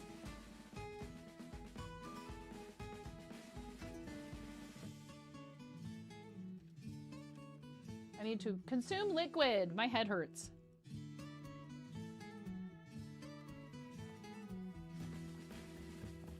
I don't know if that's why. But, you know, if that's the case, that's the first thing I always tell my kids is, Mommy, I have a headache. I say, how much water have you drinking? Drinking? How much water have you drank today? Have you been drinking your water? Yeah, as much as I hate to admit it, it is often a source of physical discomfort. When you're dehydrated, your body is going to tell you, hey, lady, I know you're busy reading tarot. Hey, lady. Hey, lady. Off your normal schedule. Yep. That'll do it. There's no such thing here, the Ether and I, but hello, the Ether and I, and I love you, the Ether and I, and there will never be such a thing here ever again. Because you guys do not know how to exercise moderation when it comes to my hydration. Love you. Yeah, you hydrate, the Ethan and I. You do it. I will if you will. I have no way of knowing if you're doing it. I'd have to trust you, which I do. The Ethan and I. How you doing? How's your day going?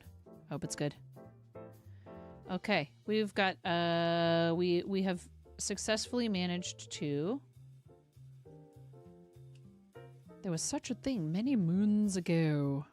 Is that why? Is this it? Am I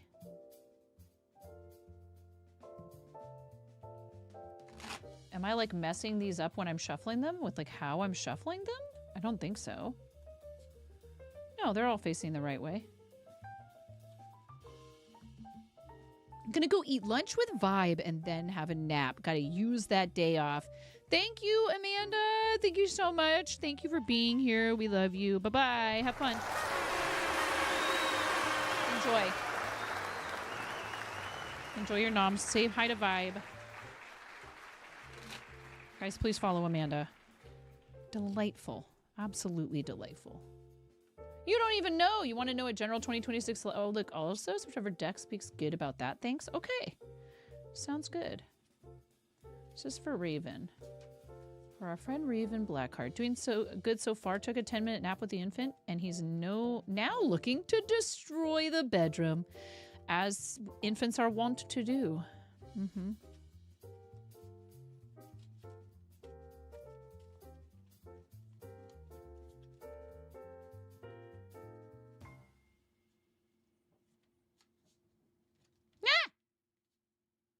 That one was trying to jump out at us.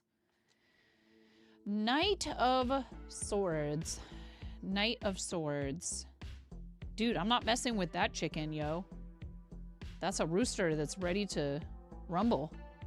That's a rambunctious rooster right there. Do you like how I did that? That's one of our tiers on the Patreon. Also, by the way, heads up. We're going to start having our direct to Patreon streams.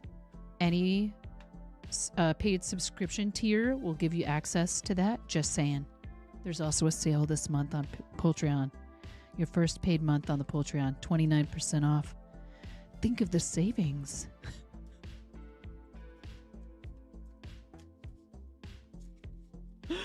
Ah! Thank you to those of you who already have supported there in the past. Even if you can not currently do that, I totally understand. There's never any pressure genuinely to do anything financial, but thank you to those of you who do. Oh, those two. These two said, yes, me, please. This one was first, and then this one. The star and the 3 of coins. Knight of Swords, the star, and the 3 of coins. This does have a little guidebook. Let's read what they say about these cards in here. What Claire Donaldson says in her guide to this in particular. The Knight of Swords. He's an angry chicken. Instigator, charging forward, inspiring action in others. What, you, Raven? Never. I feel like I kind of understand it. Reversed cards are a choice that people make when they do tarot. I do think that it could be helpful in certain instances. I'm trying to figure out just the basics. You instigate? Yeah, exactly. You're innocent. Innocent-stigate. You're an innocent-stigator.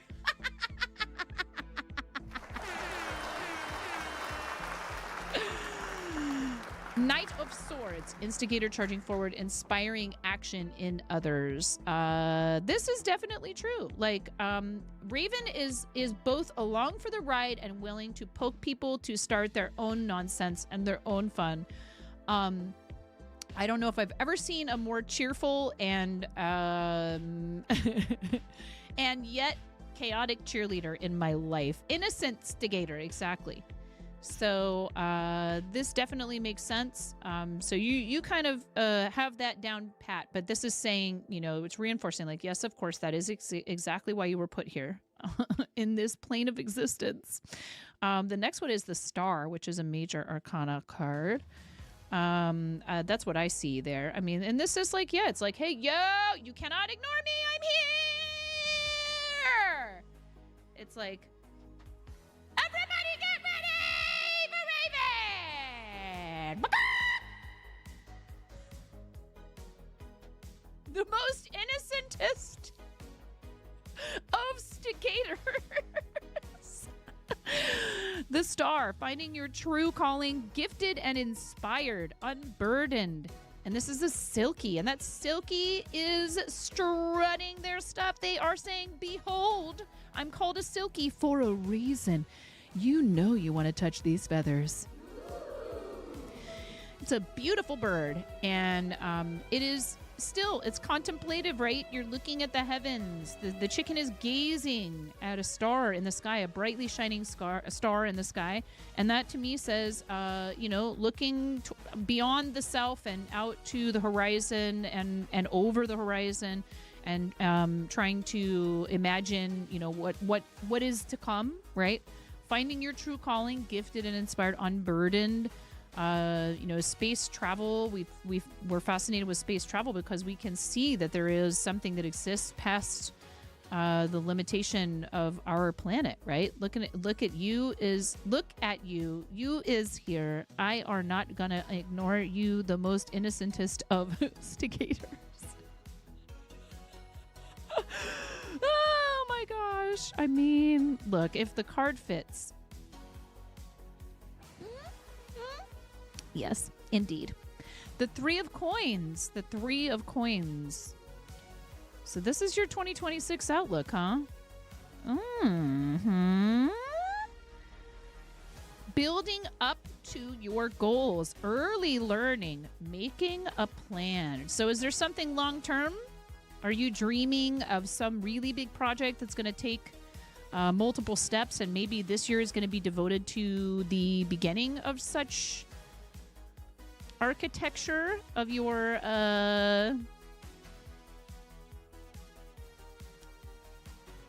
special brand of mayhem and mischief? Sounds that way. If that's the case, I see definitely lean into it. This is a cool card as well. A lot of these cards depict the chickens eating their favorite garden foods. And in this case, there is a chicken helping themselves to some lovely ripe cherry tomatoes. I love the art on these cards. Looks at the pile of to-dos and whips. What? What? Sorry, what? No, but I mean, I think this is pointing toward, do you have some greater, overarching... What? What?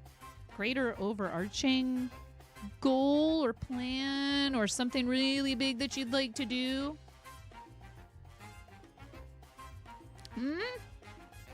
Does that make sense to you?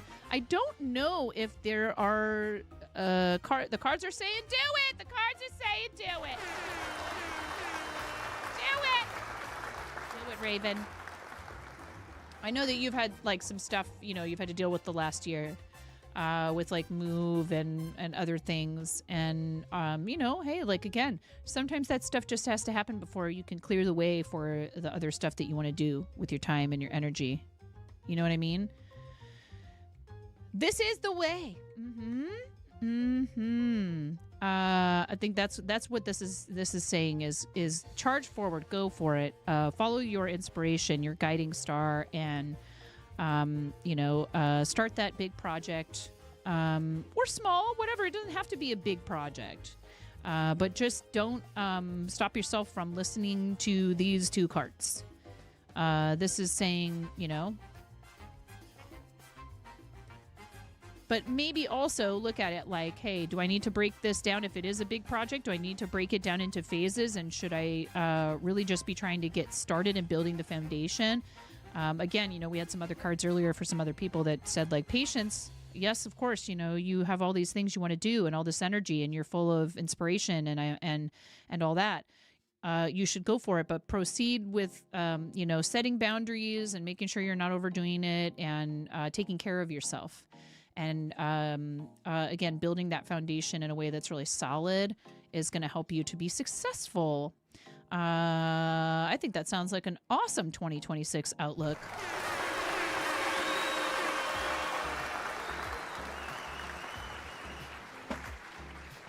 Thank you from the bottom of my heart for being a tier 3 subscriber, Raven. You have no idea how much that means to me, honestly. And so one thing we're doing with this is we are offering people prioritization in the queue for readings. On the basis of a variety of things, not just financial support, but that is part of it because it's how I'm able to sit here doing this instead of asking somebody if they want their 5th refill of Diet Coke, and boxing up their 2 bites of a hamburger, and splitting their check 7 ways. I don't do that stuff anymore because of you guys.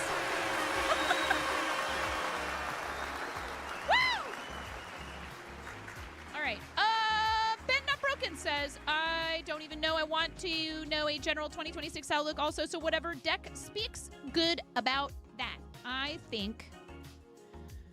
And thank you so much, Raven, for also being an awesome fellow broadcaster that everyone should be following. If the heart is hollow, you must follow.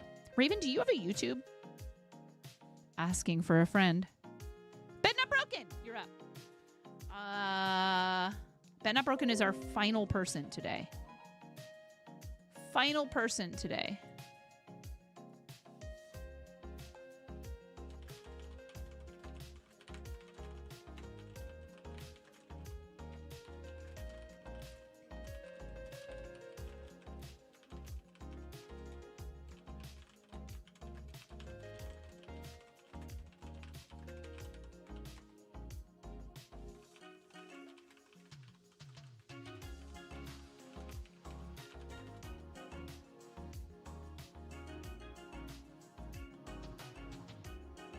My son is texting me about unlocking his phone at school, which I think he had mentioned something to me about it before, needing his phone unlocked for a school-related thing.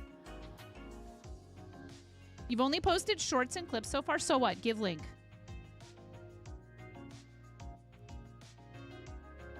Ben Not Broken. Checking to see if you're still around. If not, we will go ahead and do the reading nonetheless. He only needs an unlock for 10 minutes. He's being honest, I can tell. It's funny how you can even tell with text whether or not kids are trying to get away with junk. You know?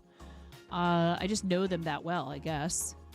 But if Ben Not Broken isn't here, they can always go back and look at the broadcast, the stored broadcast. Any of you that ever do a tarot reading, if you can't stick around for some reason, you get distracted, you need to tend to something, it will exist on our VODs, both on YouTube and Twitch. You're here! Cool, awesome. There it is! Raven knows better than to make us go fish for it. That's what I'm talking about. Thank you for making that easy for us and not making Miro or myself go and look for a way to... My dogs are barking like crazy upstairs. We have ads starting soon. Let's do a quick break and run the ads so they don't try to interrupt your reading. Ben Not Broken. I'm going to make sure there's not somebody at the door with a delivery or something. I'll be right back. I'll be right back. Pull it. Pop it. Pull it. Twist it. Twist it. Pull it. Twist it. Pull it. Pop it. Twist it. Pull it. Pop it. Twist it. Pull it. Pull it. Twist it. Pull it. Pop it. Pull it. Pull it. Pop. I am 9.5 and I'm called that because I'm that close to perfect.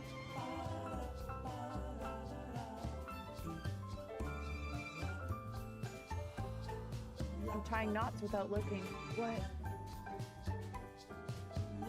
That's what everyone thinks. It's actually because I'm missing half a digit.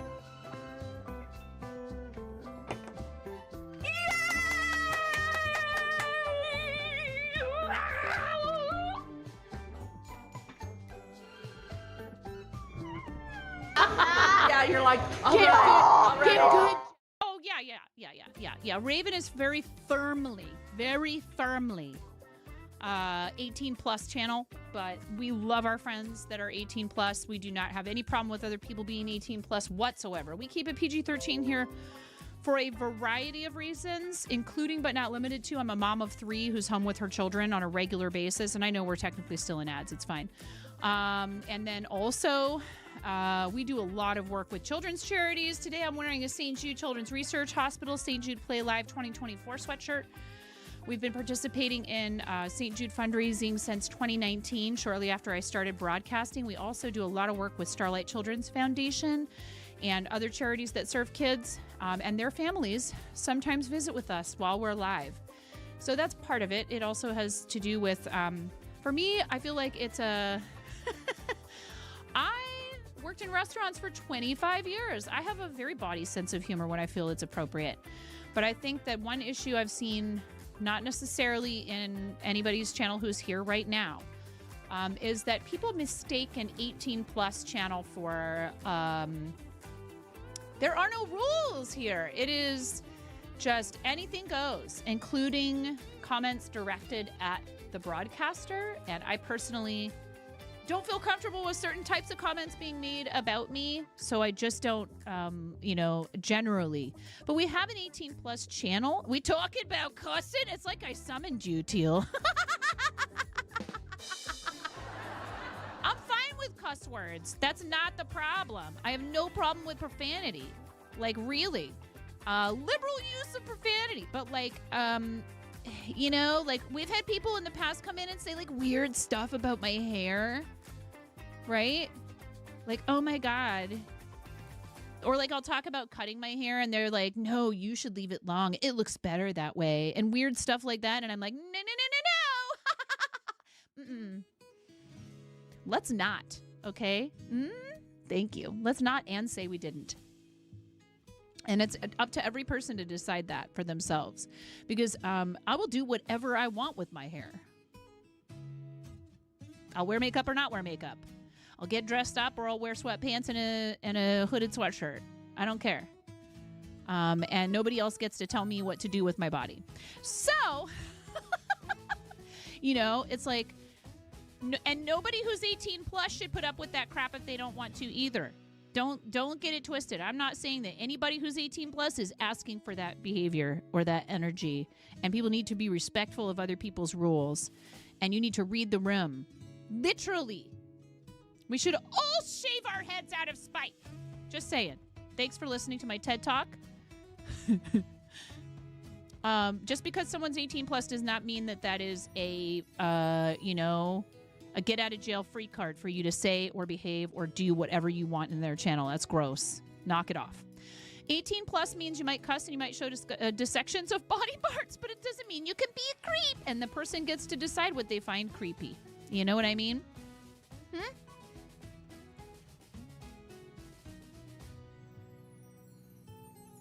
They get to decide what they find creepy. You do not decide for them. And if your version of an apology is, I'm sorry that you misinterpreted my comment,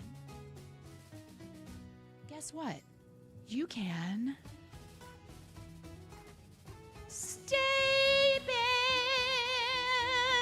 forever.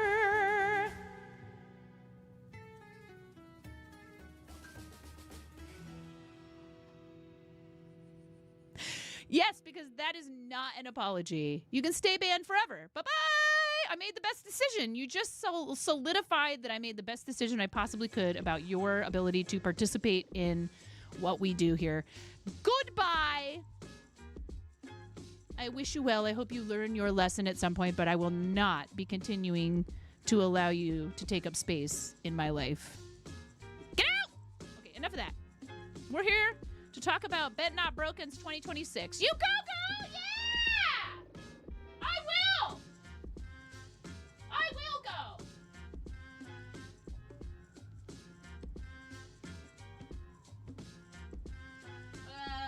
How do you feel about Cthulhu? How do you feel about Cthulhu, Bet Not Broken? That's one deck we haven't used yet today. How do you feel about Cthulhu? I was thinking maybe back to that herbarium deck that we used at the beginning. You feel all right about Cthulhu?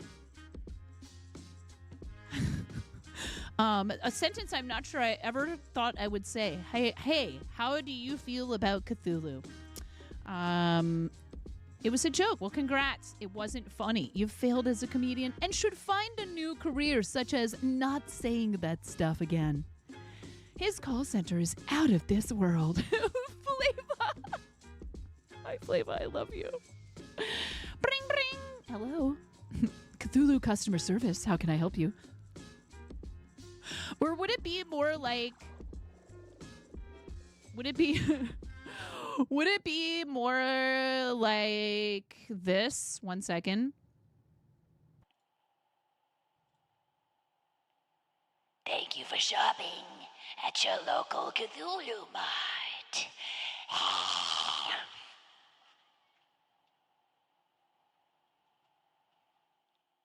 We have a green light special on your soul. I'm sorry. I didn't mean to scare anyone. I hope I didn't scare anybody. Thank you so much for being here, everybody. I love you guys.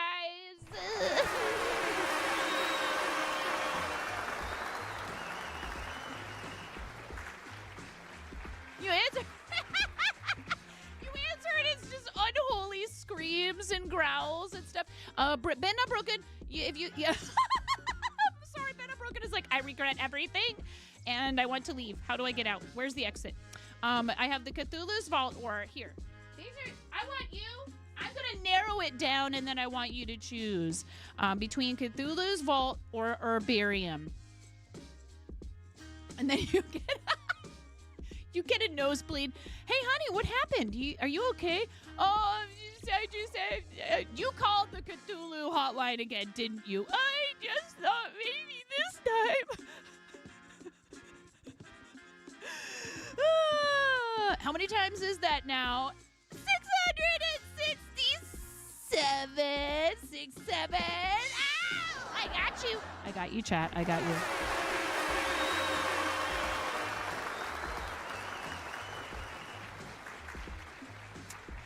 Cranston is very happy right now. Herbarium or Cthulhu, or if you'd like, if you still don't want to choose Ben Not Broken, I can flip a coin. Heads, it's Cthulhu. Tails, it's Herbarium. You were half listening, then so much with the clock and the creepy voice. Look, I have a theater degree, okay? Cthulhu. 1 Cthulhu and 2 for Herbarium. Yeah, or you could let Twitch chat vote if you want. You could let Twitch chat decide for you, Bet Not Broken, if you'd like. I like to, introduce an element of audience participation when we can. But they said if I get just 2 more people to call, I'd move to the next level of heck. And I get a toaster. And when you plug in the toaster and push it down, all that happens is like evil spirits emanate from the... I think I'll have a bagel. I think I'll have your soul. You'd like the first one, the Cthulhu? All right, you got it. Question is 6-7. The answer is 42. Yes! Little do all these children know they are all just part of a big Douglas Adams joke. Oh my gosh, you just wrote something I can't even begin to pronounce in the chat. See, I am, Hubs brought this home for me. I am no Cthulhu expert. Yeah, let's do Cthulhu, but I'm no Cthulhu expert, but the art on these is also really heckin' cool. Plus gilded edges, we love that. Shiny, nice and shiny. I do like shiny things, despite the fact that I'm not a fan of glitter, okay? I don't want glitter in my house. If it's suspended in a medium, then that's fine. Okay, little tiny flecks of mica or something like that, that's okay. You don't need to be eldritch. Let's be real. It's just a hell circle of automated options. I lost my mind earlier today trying to make 2 medical appointments. If the automated options just went on and on to never reach a live person is a true torture. You're right. Maybe Cthulhu designed automated phone menu options after all. You don't need to be eldritch, yeah. Just go slow. Don't be too haster. Glitter is your favorite color. Look. We need to get serious here for Bet Not Broken, okay? We're messing around too much. Poor Bet Not Broken is like, look, I just want to know what my 2026 is going to be like. These are stiff. They're thick. Cthulhu cards. Oh my god, they're so unyielding. Much like his unholiness himself. Like the evil that it emanates. I can't. Hello, N Stout. How are you? Welcome in. The queue's closed for today. Oh my god. Yeah, it doesn't want to be shuffled this way. It says, "Lady, stop trying to shuffle me like I'm a pack of bicycle playing cards. These cards are thick. Me too, cards. Me too." These are some skinny cards. They need a sandwich. Did I make some of these upside down on accident? Or maybe they started out that way. I think we need to... we can look at the art this way. It's always fun. Ace of Coins, the High Priestess. The art in these is super cool. We carried this at the shop for a time. I don't know if we have any more at this point. Hey, you want a sandwich? The Hanged Man. Yeah, there's one. Ooh, the 10 of coins is upside down in here. What you doing upside down?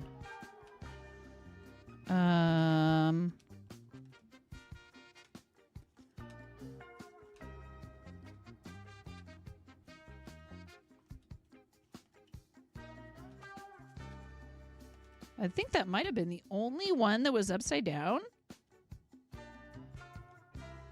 But we want them all facing the same way, even if we did decide we were going to read them reversed.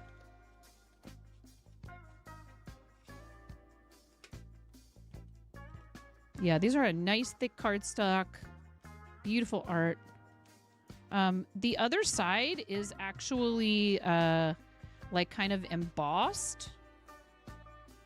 If you can see, it like has texture to it.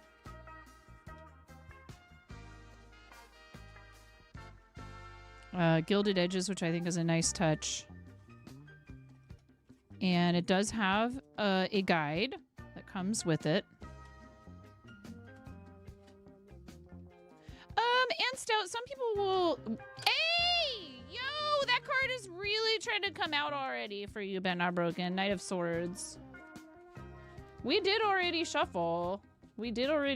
So I'm gonna let it come out. It can mean... It depends on who you talk to. People read in lots of different ways. It doesn't necessarily just mean opposite of the traditional meaning of the card. It's a thick deck.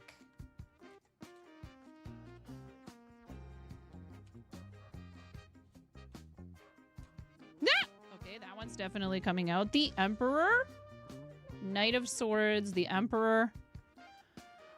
So yeah, it depends on the person. Like, I think also once people get to know tarot and the symbols and the stories and the information, they choose to interpret things different ways. Not everybody interprets the same cards the same way.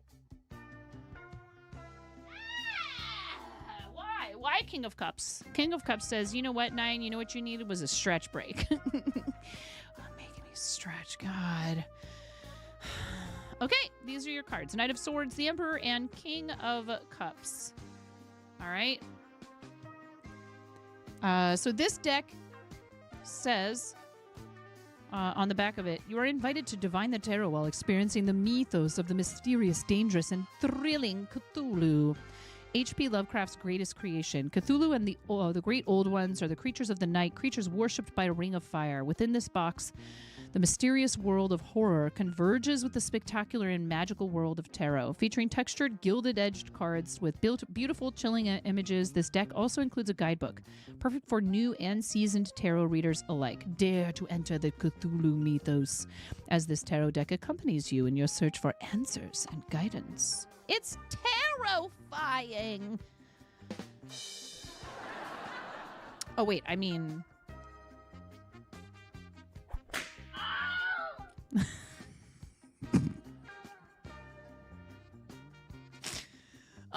Knight of Swords. Knight of Swords. Swords are swords towards the back. I think they are. Knight of Swords.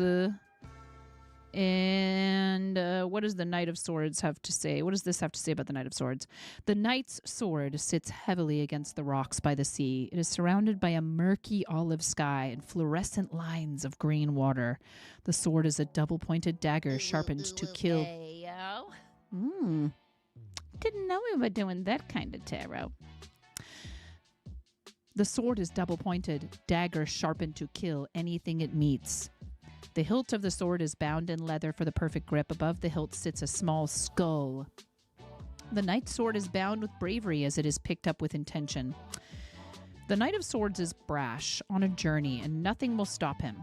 The sword is his tool. Did we get a Knight of Swords chicken tarot? 1 pun point to you. Didn't we get a Knight of Swords chicken tarot card for somebody? If I'm not mistaken. I feel like the knight is full of skill and bravery. However, his arrogance may mask the risks in front of him. He moves forward with the intent to succeed no matter what sits in front of him. This can often represent a time when you are embarking on a new project or idea. You may be inspired to take action, but remember not to cut corners or rush to your destination. Remain open to conflicting ideas and don't be afraid to test your ideas. Was that your innocentest of stigators? Yes, I think so. Reverse is imprudence, not impudence, imprudence, and passivity.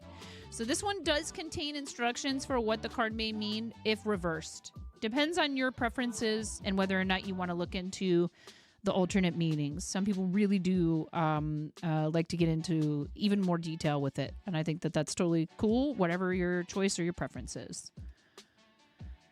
As the reader, the Emperor, which is number 4. The Emperor.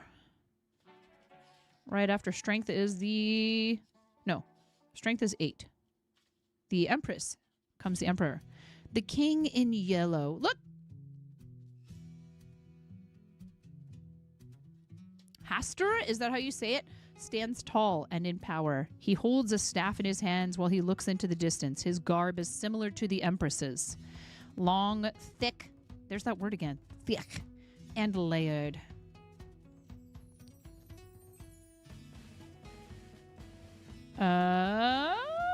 He is protected from vulnerability. His skin is red and rough, indicating his power and passion. Just as the Empress is a mother-like figure, the Emperor acts as an all-seeing father.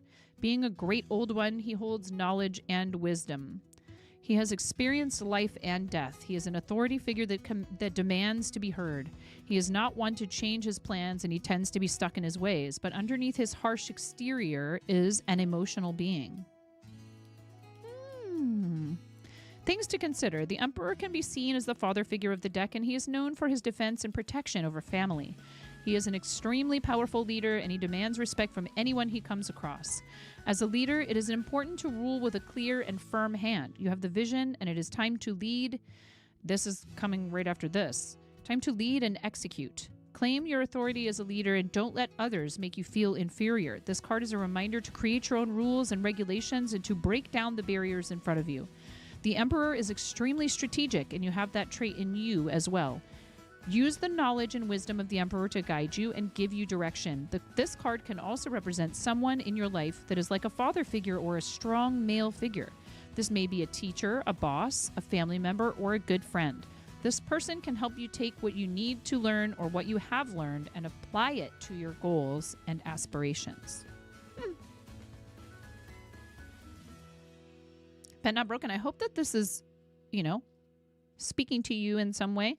This is saying, yeah, go for it, but don't be afraid to maybe seek the guidance of someone who you trust, who you feel has that sort of fatherly vibe. And that doesn't necessarily have to mean that they are a father or that they are your father. This is symbolism. It's open to interpretation. It could be just about anyone. Maybe it's just someone who you consider a really good mentor, regardless of their gender, regardless of who they are to you. Seek mentorship. If you ask me, that's what it's trying to tell you. And you did ask me, because you asked me to do a reading. King Dagon, the King of Cups, the great old one presiding over the deep, is an amphibious being commanding the earth's oceans. He stands in the sea, walking with a rune-inscribed pillar in hand, looking for destruction. Ay, ay, ay. Things to consider. As King of the Deep, he has ultimate power and control. The King of Cups has long kept his calm and doesn't need to speak to communicate his strength, passion, and commitment to others. He is dependable and wise. King Dagon, like the sea, can be a calming presence or can be tumultuous and fierce. It is important to be confident in yourself and believe in your own strength. This card represents a wise and creative person who can be calming at times and moody at others. Interesting. You just got diagnosed with cancer 4 months ago. Definitely oh my gosh.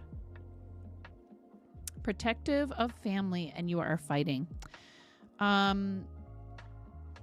That's a really difficult thing to have to go through. It's something that we work to help people with here in the channel all the time. We fundraise not only for St. Jude, who does a ton of research and also offers treatment at no cost to families, but we also work with Starlight Children's Foundation, who help families of children navigate illness and injury and long hospital or even short hospital stays, which is a really stressful thing for people to go to no matter their age. You hope not your father, he passed away. But you could have somebody in your life. And sometimes we can even seek that type of wisdom, mentorship, guidance from within ourselves.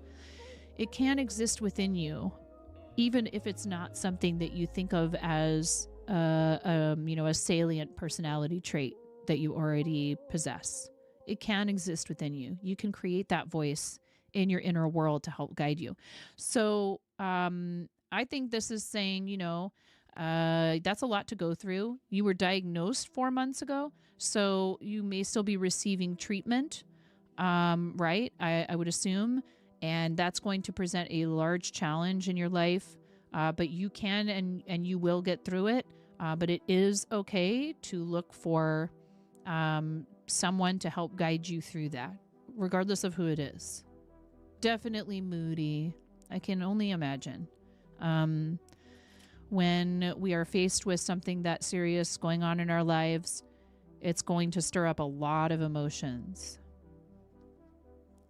A lot of emotions. So I really hope that so far everything is going okay with, your healthcare situation, because that can be really daunting, navigating the healthcare system. I don't know where you live, but I know here one of the first questions we ask each other when someone says they have a life-threatening illness or injury is, oh, are you covered?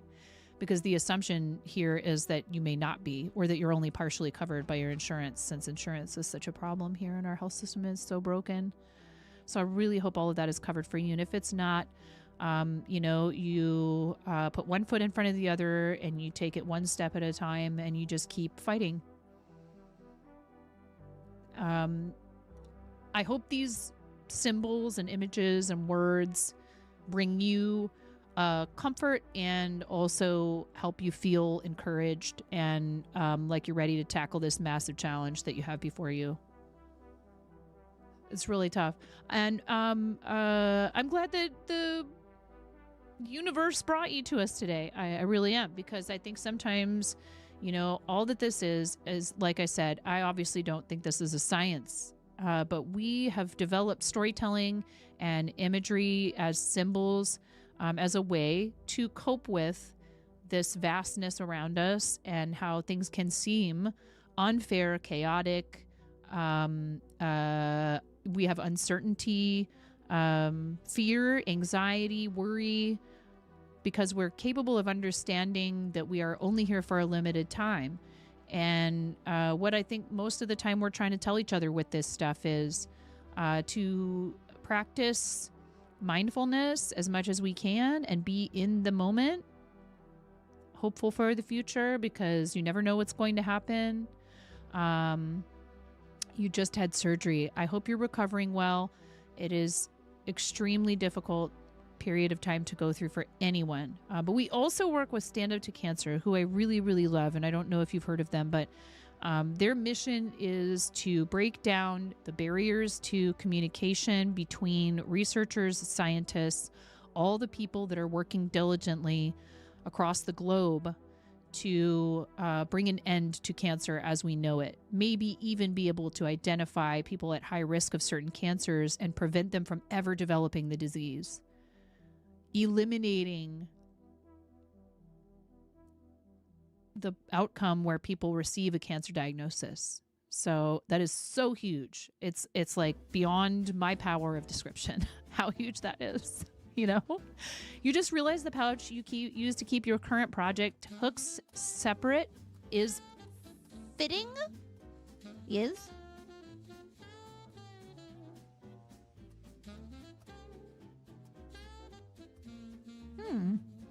Do tell.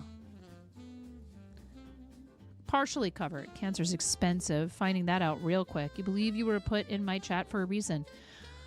I think we do find people at certain times for a certain reason. And like I said, I really do feel like what I am is just... do you guys know the actor Peter Sellers?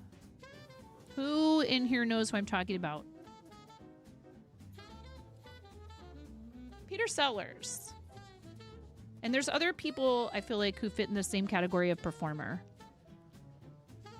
Oh, there's a picture here. I'm clicking it. Yeah, we got a bunch of other old folks in here. Oh, yes. I like it. Mm-hmm. And you have a little crystal ball thingy for the... That's amazing. That's cute.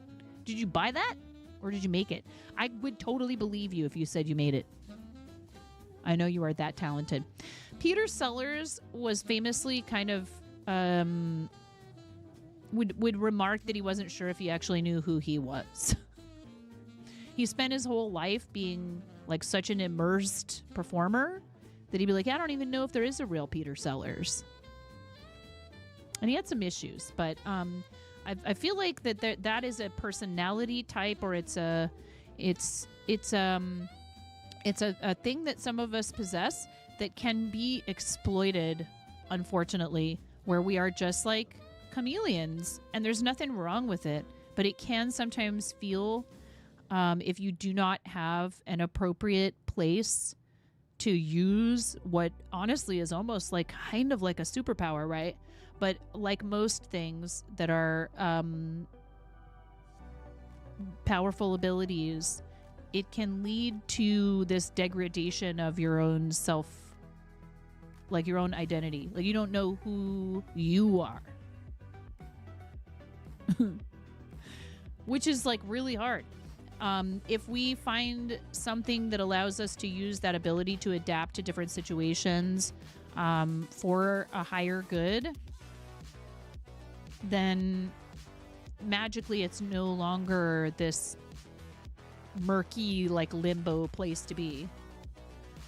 And we should take moments. I mean, really, that's really, I think, what a tarot reading is about, to like have a moment of introspection and looking inward, but then also how do you proceed in the outward and the real material world to achieve these things that you've decided you want internally.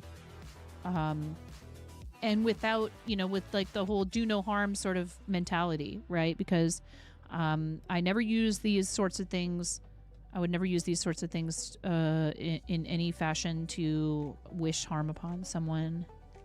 Again, if their presence in my life does not serve me, eventually I will come to that realization and I will remove them, but not with any ill will toward them. Because I don't think that's healthy, personally. I know it's difficult for a lot of folks. When it's a situation that has befallen you that feels like it's no one's fault, it's just something that happened, you can feel even more powerless. Like a disease diagnosis, like a life-threatening disease, or, a natural disaster, or something that just happens is born out of the chaos of coincidence in the universe. It can feel like extremely unfair, and like, well, now I don't even have anyone to point a finger at. Like, even if, there were maybe things you could have done differently with your diet or exercise, cancer does not care and will affect people regardless of age, diet. Just because it runs in your family doesn't mean you're going to get it. Just because it doesn't run in your family doesn't mean you aren't going to get it. It can feel extremely random, and that's a scary thought. I don't think there's a single person listening right now who hasn't at some point wondered if some symptom they have could be related to a cancer diagnosis in their future. Like, if so, I'm jealous of you. I'm a little bit envious, because it's something that exists in spades. And, yeah, No, I did see them. Thank you. Thank you. Thank you. I appreciate you always looking out for things like that. It's a good thing. It's a good thing. It's a good thing.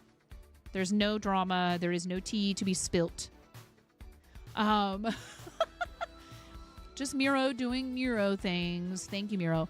Yeah, to all of you that requested a reading today, I really am enjoying doing this. I hope you're enjoying it. I do understand people are often, they're listening and concentrating on what we're doing, but we still manage to have like also a really nice and like respectful conversation around all of it and have fun. Like, who'd have thought? I'm so lucky.